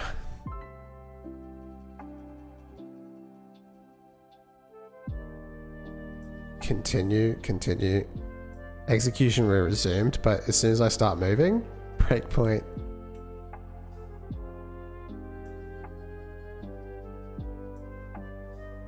Who's it breaking for now? State name run? Args array? Self? This is the character still. Okay, so we've hit chase, state damage. State name idle?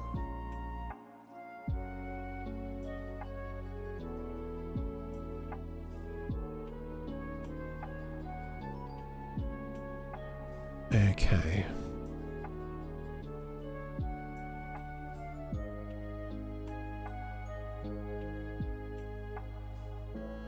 Where's my code?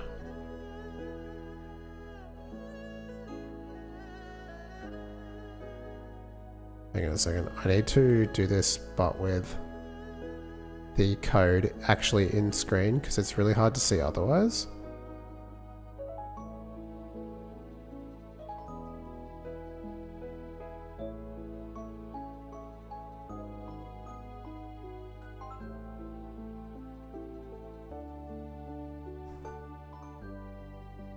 Current state is still whatever.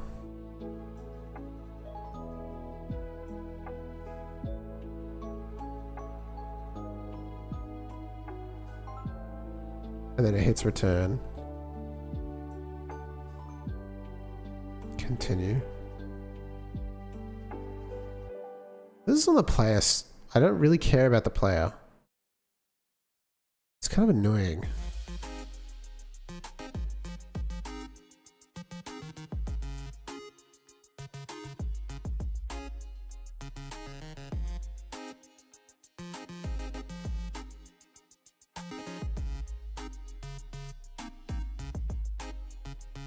Line 50.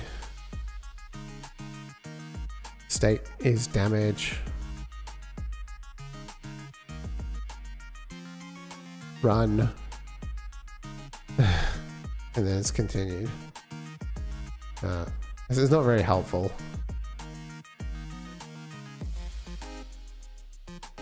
I'm more concerned about the enemy, but it doesn't have a separate...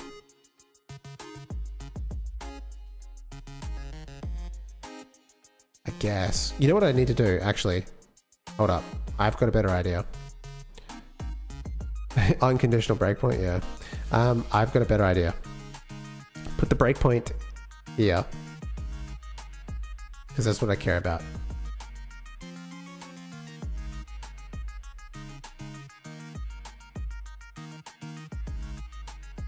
Okay, here we go. So it goes to finished. And we get change state, set the text, turn super, so we go into the art, and we've got this, ray delay room, oh, what? We go into ray delay room. Velocity change, velocity. Oh. That doesn't seem right. That flow of code does not seem right at all.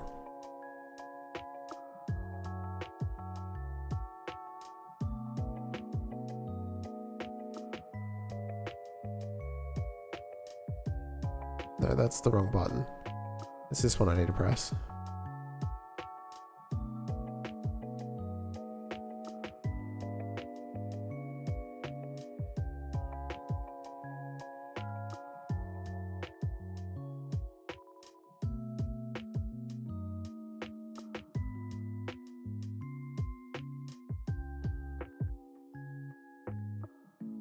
We need to probably put a return here. Is that what it is? Like,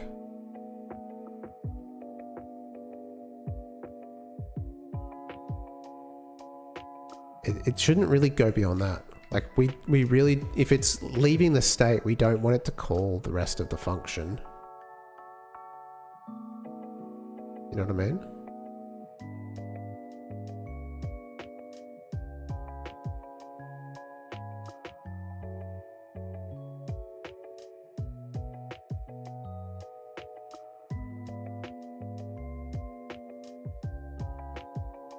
It does not make it through. Hang on a second. It's actually, this is completely broken. Hang on. Let me look at that again. I think I've figured it out. Go here. Return super. And then it says if state map has state name.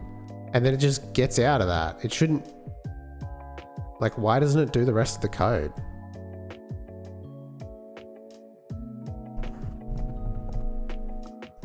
That's not right. It's typed wrong. That's what it is. What a silly mistake. That has to be a capital letter. It's case sensitive. It needs to match this here. Oh my god. I think we have our answer. This is a Game Chops jam. Yep. That was it. It's so silly sometimes, eh?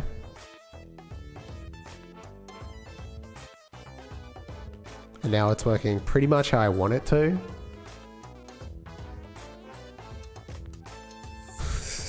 Case sensitive, yes. Yeah, there's no way I can get around with that. Unless, I guess the only way that I could do it is if I went like, and I had access to this node, but it's still, yeah, it has to be text, unfortunately. And you can fall into that trap where you forget with the capital N.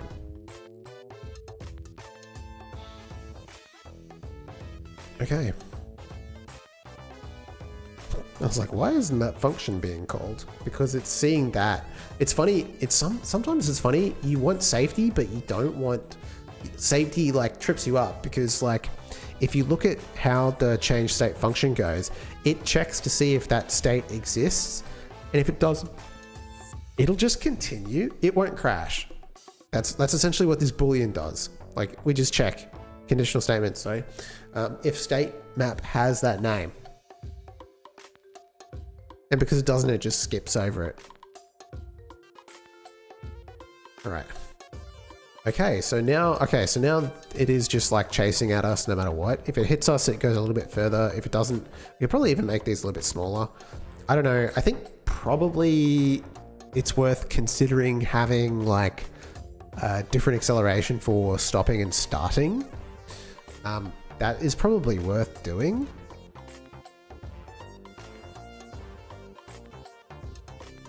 I would say.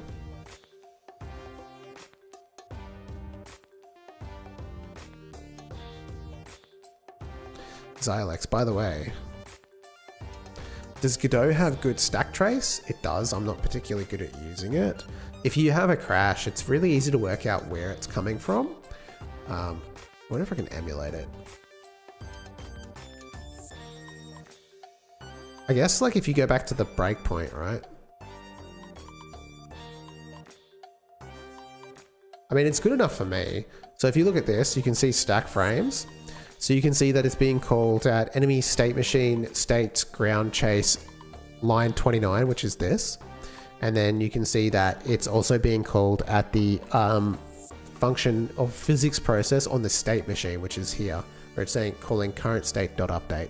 So I think it's pretty good, but also I don't have experience beyond using Godot at a more complex level. I have used Unity and Unreal, but never at the same level that I've used Godot. So I don't know.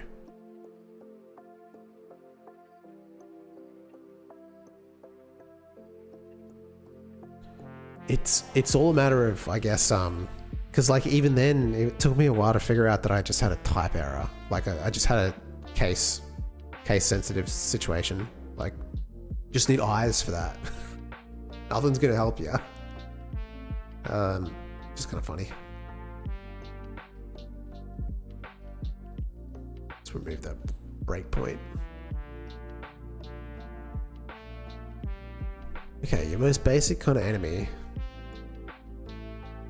Yeah, it's one of the, I mean, I guess it is just a matter of learning. Familiarity, isn't it? It's all about familiarity. The more you know and use a tool, the better you get at it, the more you can do with it.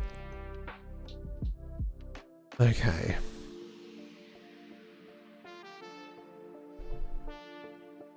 I kind of want to do like a charge. It kind of does that already, but like I want it to do like a wind up. I wonder how I can achieve that.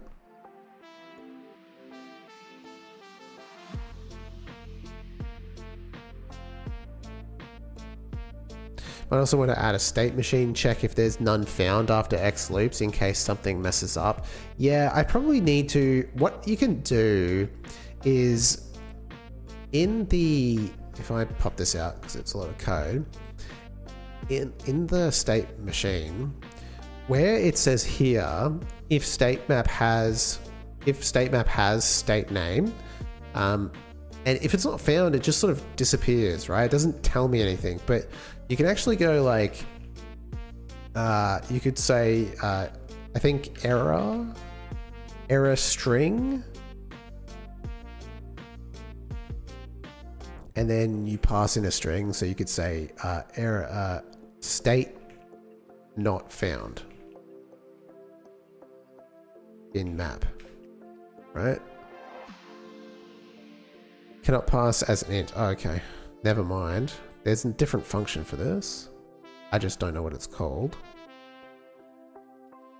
I thought it was print error,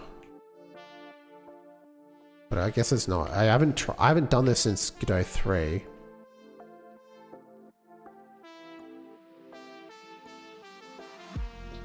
I might have to consult the print error. Okay.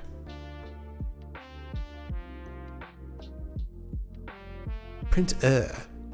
Did they change that? I don't remember. It's been too long a time. I don't like that. I don't like the name of that function. Printer.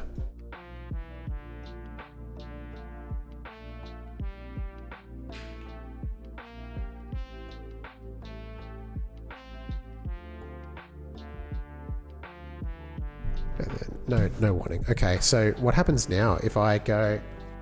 Does it actually stop the game, or does it just print out in the debug? So if we go back to the original error, change this back to a lowercase I.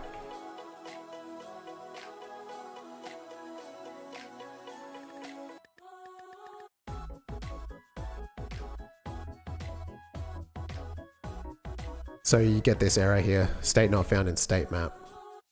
But it doesn't throw an error. That's pretty good. Just continually printing it out.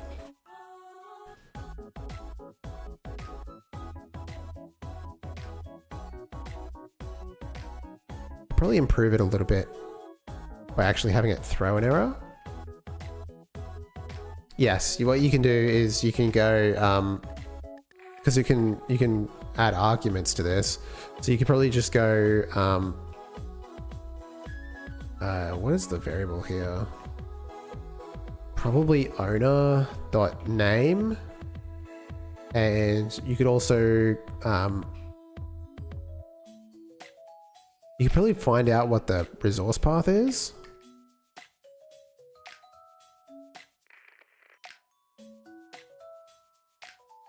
Scene file path? No.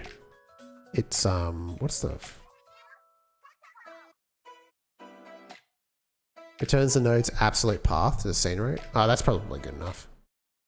In fact, you probably don't even need to own a name after that. And then also, like, I think that should just throw an error. Error. Method that returns an error. If error equals is not okay. Okay, so error failed. Man, I'm not exactly the most versed on this stuff, eh?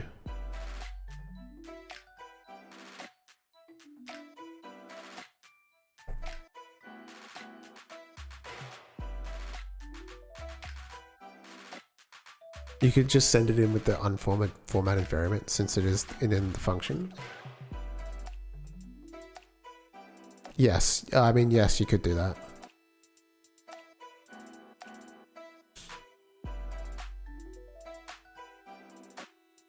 You could, yeah, I guess you could also like sanitize it so that it always adds a capital letter to the first letter of the function call. Generic error. Do I actually throw an error there? Many functions. What state it was looking for. Right, yeah, I see what you're saying.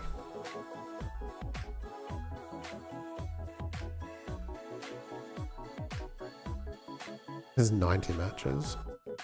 Error string.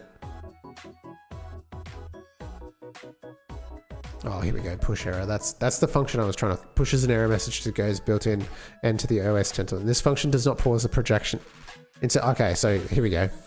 Assert false. To print an error message and pause the project in debug builds, use assert false and then error instead. Okay, there we go. Now we know. I do think that has changed since the last time I tried to do this.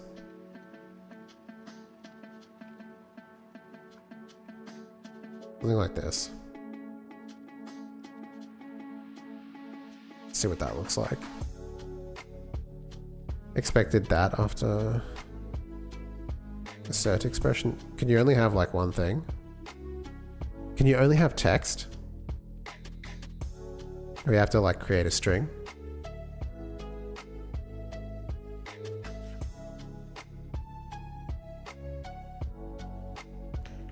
So you could have it like state not found plus the state name. Something like that. Plus the get path. Get path.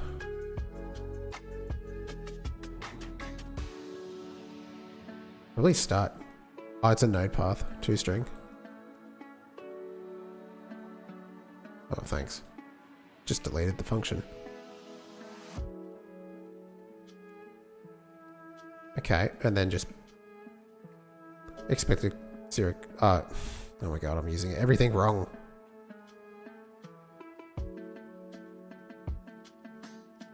You even know how to code, bro? That's not gonna work either. So just like capital S. Do I just need to cast it like this? Yes. Okay. It's passing a warning. What's that? Error string has the same as a built-in function. Ugh.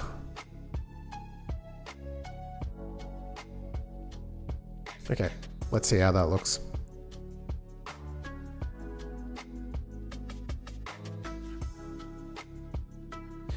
Assertion failed. Not found. Idle root. Ground enemy. State machine. State not found. Idle root. Okay. So state not found idle, and then I probably need a little pass, and then it tells you like the path to the actual like ground enemy state machine. That's good enough for me. Save me from making that same mistake in the future. That is for sure.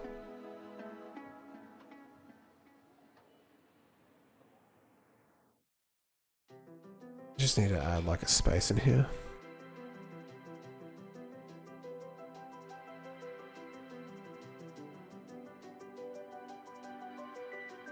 Something like that. Okay. Happy days.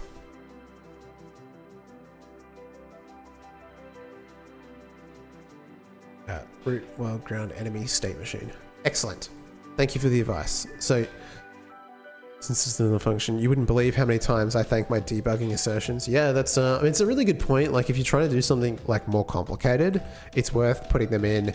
I believe the only other time that I've used them is for the sample projects that I have like on my itch page, I believe I'm asserting some errors on that in order to protect people. Well, not protect people, it's to let them know that they haven't set the project up properly. That's about the only time I did it, because it was like, most of the time you know your code, right? But then when things get kind of crazy, like we've got multiple states and different state machines, and you're trying to work out where the hell is, I can't even find state machine in my code base, and like you just forget stuff. That's not really even where I wanted to go. I wanted to go to ground chase. Just fix that so that it's working. Awesome. Okay, so now we've got an enemy that just sort of chases you. And we've got an enemy that flies. So we've got like, we're starting to get like some, I guess it's just really down to like creating a bunch of different kinds of enemies and like trying to do it in a way that doesn't like, doesn't kill me. As a game tester and someone who only wrote smaller things, some of which I still have to come back to, they do help a lot, yeah.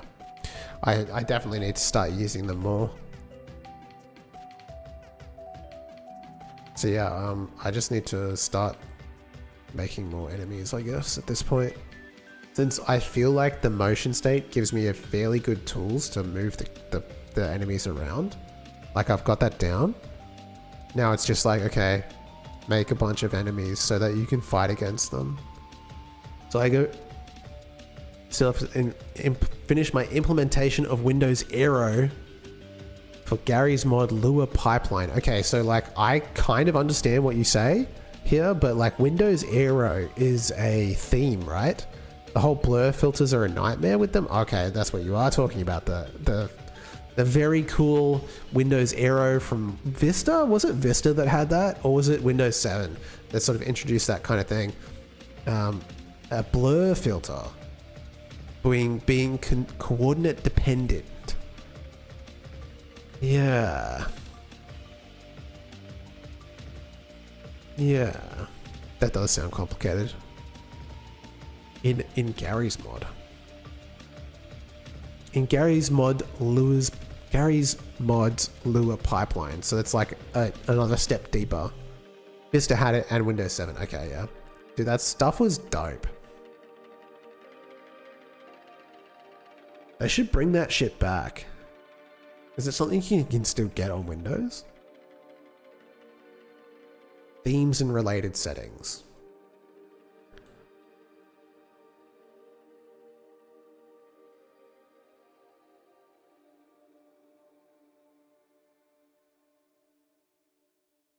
Color? Windows color. Custom color?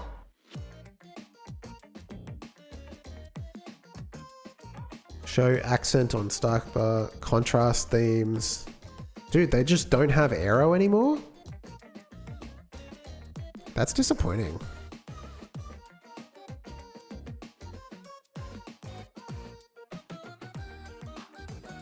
Window decorations. It's not even, I don't even know how to access that in Windows, you know what I mean? Personalization. I don't think the later Windows has it out of the box. Custom shell, yeah, you have to, yeah, that sounds about right. No dynamic lighting compatible devices found. I don't think that's what I'm looking for. Just have like a black background.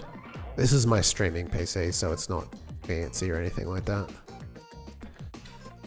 Windows 10 because 11 is buggy. I stream on Windows, but I actually just daily Linux. So I don't really know how to use Windows much these days. I've sort of lost my ability to figure stuff out.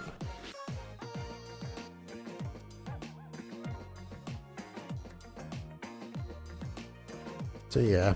And you know, it's funny, the only reason I did that is because for some reason, these ending and starting soon, like at the time Arch, the OBS like wouldn't allow you to add, like you couldn't just add images for some reason. I don't know why. Anyway, so like I was like, fuck this, I'm just going to Windows to stream. And so here we are, I've just kept doing that. But it's kind of good because when the Windows compat systems from Linux are fleshed out, I'm sure for sure switching to OS, it's getting really good. Like, it's actually getting, it's so much better. Like, when I was using Linux in university, so we're talking like 15 years ago,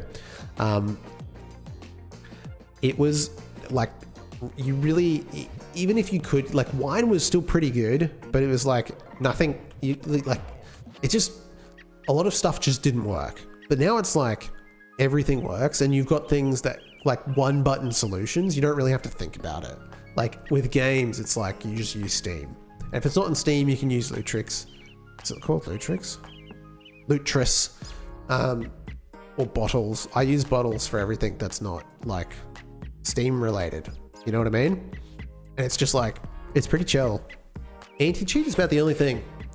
So if you want to play like online games, you kind of need to have a Windows build just sitting around. Like if you want to play like any of the shooting games, or if you like League, anything, what's it called? Riot. Anything Riot related, you have to have a Windows install. It's just, it is what it is. We ain't ever getting around that.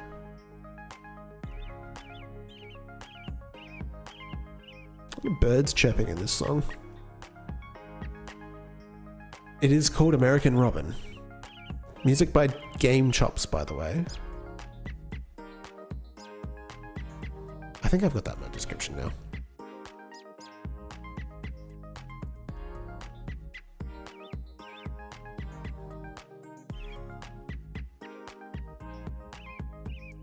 Okay. What else? I mean, I guess we've got the enemies that are melee type that like try to strike you, but I have the ability to shoot, so they're not that threatening. Maybe vibe into Birdcore. Yeah, for real. American Robin, Bird Boy. It is actually called like Bird Boy, like the artist. Yeah. If this decides to render. Why is Linux just better than... is Linux better than just using Windows? It's a preference. I like it. It's just, it gets out of your way, you know? And...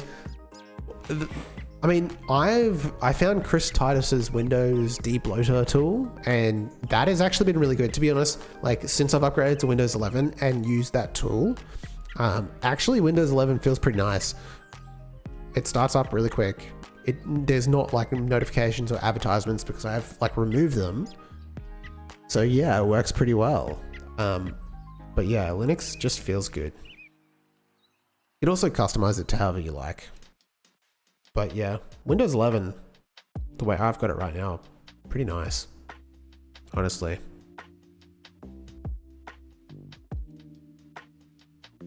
If it wasn't for the fact that editing was faster, I think I'd switch. But editing, like, it's better at video processing for sure. Like, at least in my experience with my PC, it's like 100% faster. Windows just can't do it. At least with the tools I use.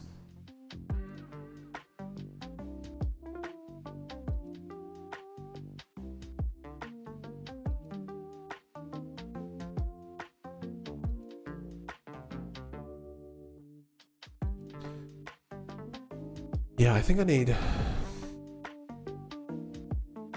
There's a couple of different kind of enemy types that I want to create.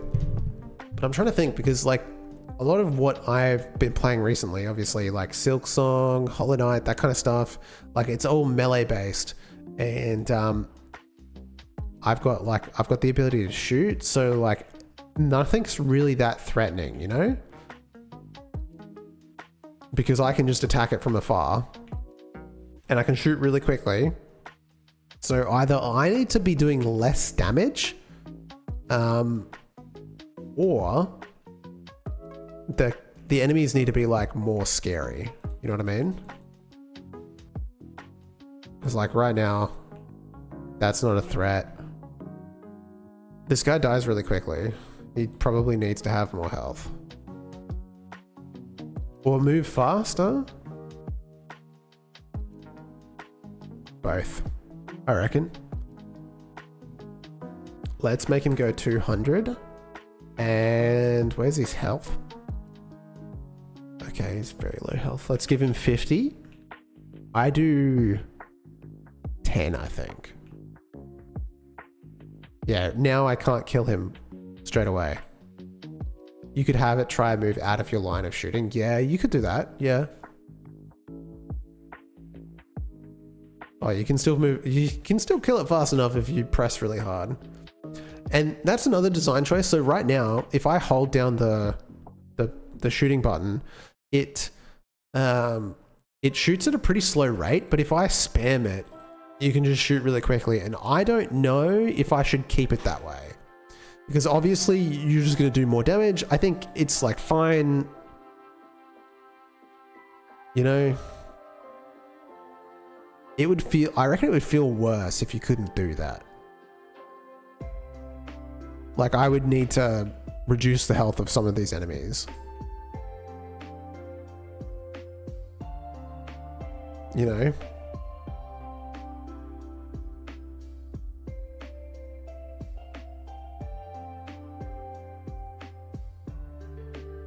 The flying enemies actually did have that, but I turned it off while I was refactoring. A next fire restriction, yeah, it wouldn't be that hard to stop. I just don't know if I want to. Like, it's either like maybe skill related, or so at most you get a certain amount of DPS. Yeah, we'll see. Maybe I need to game test it once I have a few more enemies, see how people respond to different, like give people a couple of different versions, one where you can spam the shoot button and one where you can't, and see how people feel.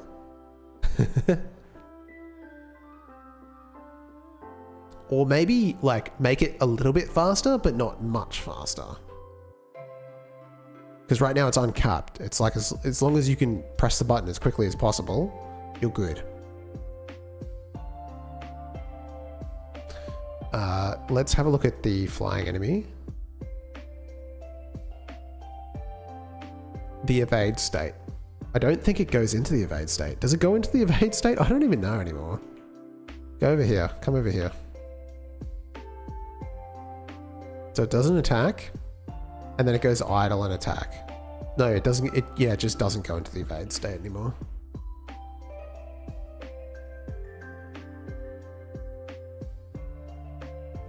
I know there's... I know some tasers might love uncapped next fire frames. Yeah. But they just try to alternate between wait and fire every frame. Yeah, basically. Like some hardcore people, speedrunners or whatever, would just like get really good at spamming the fire button. And it would almost be like a part of it. Something like that. Okay. Why no evade? Did it get lost in the refactor? I think it must have. Enemy. These scripts all need to be renamed. Idle. So, enemy attack? What's it called? Chase, attack. So basically this particular flying enemy, every time it shoots, it's supposed to move.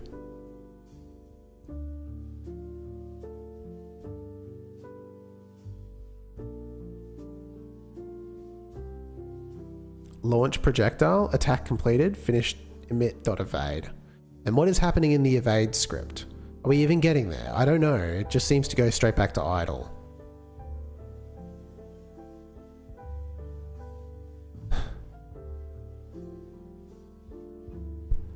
Yep. It's just, as soon as it enters, it goes back to idle. There must have been a reason for that. I probably was testing. Turn that off. And it should just move randomly, essentially. And what I think I can do to modulate the difficulty of this particular enemy is have it attack quicker. Because right now it's like, it's not really that fast. Pretty slow when it's shooting at the stuff. But it definitely moves around a lot more if you have this turned on, obviously, which means you have to work hard to shoot at it. Obviously, if you're underneath, it's pretty easy. Ouch. So I'm down to like half health just fighting one. I think that's fine. I'm kind of bad though at my own game. I wonder if I like, oh, I don't know if the controller will work.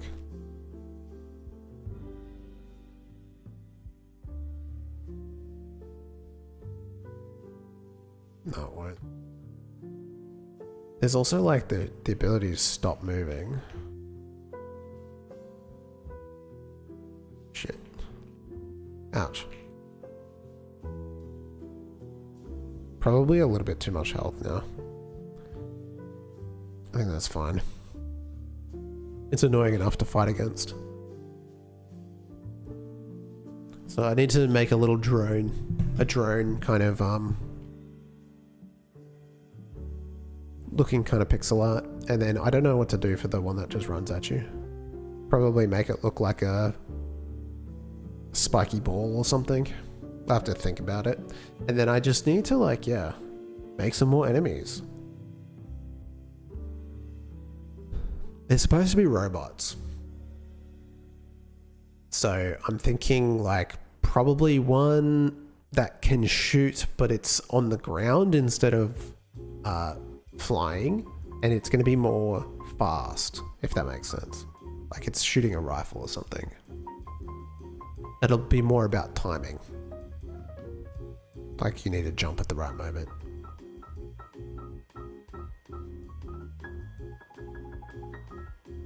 Something like that. I think that would be good. I need to also make easy ones as well. I mean, I think this guy here is pretty straightforward. It's not that hard to kill. Oh, you know what? I needed the flying one that just flies at you from the sky. And that's all it does. It just hits you. My least favorite kind of enemy in Metroid. You walk underneath it and it just like drops on you. Or is that just a, I mean, it's kind of a spike, but like they're not really. Do you guys know what I'm talking about? It's like, oh, I forget what they're called. Roof bugs? A collection of 11 bugs in the original Metroid? Giant bugs, wave beam.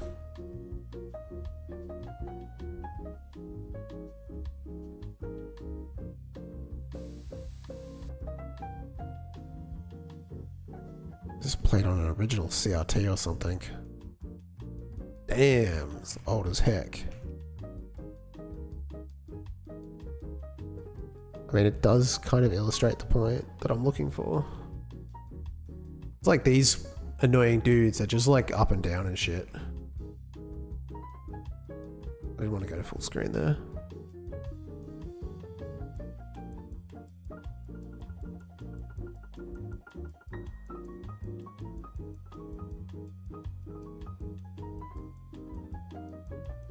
Play?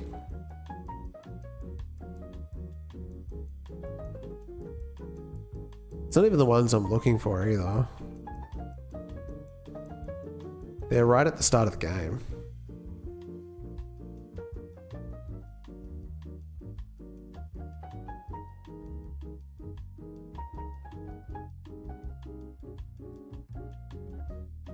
Metroid Zero Mission.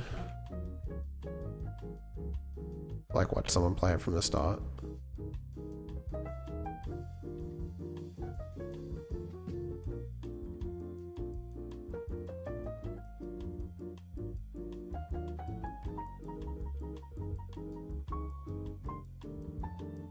So they got the dudes that walk along the ground. Where are the dudes that like fly from the ceiling? These guys here. Look, they just come down and they just hit the ground and then explode. Except this guy is going real quick. Wait, oh, you can finish this game in an hour. Damn, that's crazy.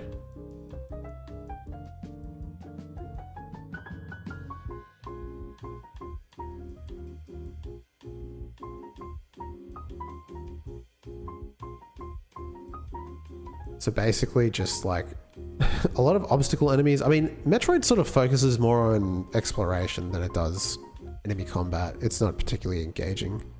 I'd like to make something a little bit more engaging than this. That's for sure.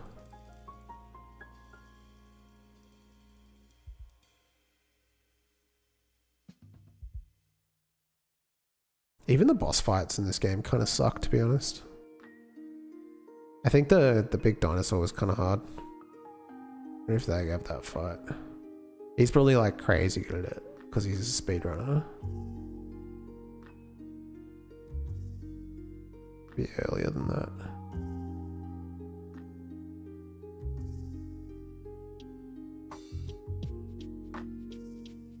Right.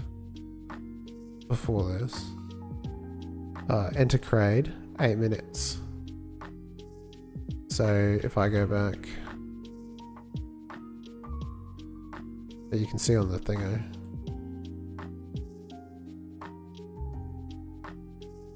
I want to watch this fight. He probably destroys it.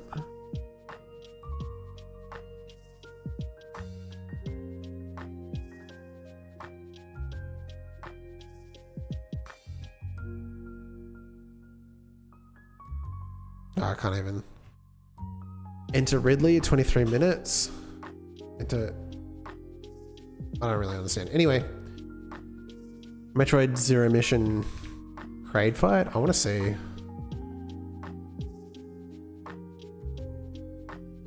Yeah, this fat piece of crap that you have to fight. Dude, what is this? Pixels. Damn. In original Game Boy resolution too.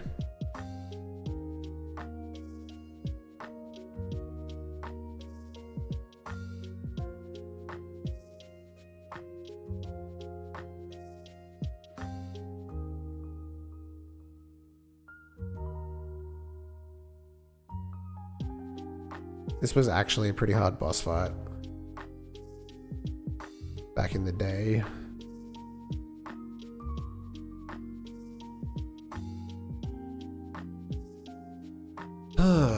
Something. I mean, I want to make some boss fights, but I still have to like work on enemy design, I guess.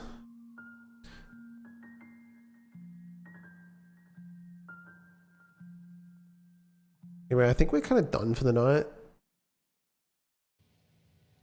A short stream today. Wanted to test some stuff out. Well, I want to stream whenever I'm working on the project, to be honest. Which is kind of hard because like sometimes it just means shorter streams, I think. Because like I don't always get to start working on it early. But yeah. I need to like brainstorm some enemy ideas so I can actually make them. And have a plan. I think that's the strat. Other than that, I'm gonna go and sleep. Aqualine, one love. Thanks for hanging around, man. You guys are a bit quirky, but it's nice to have you here. I appreciate it.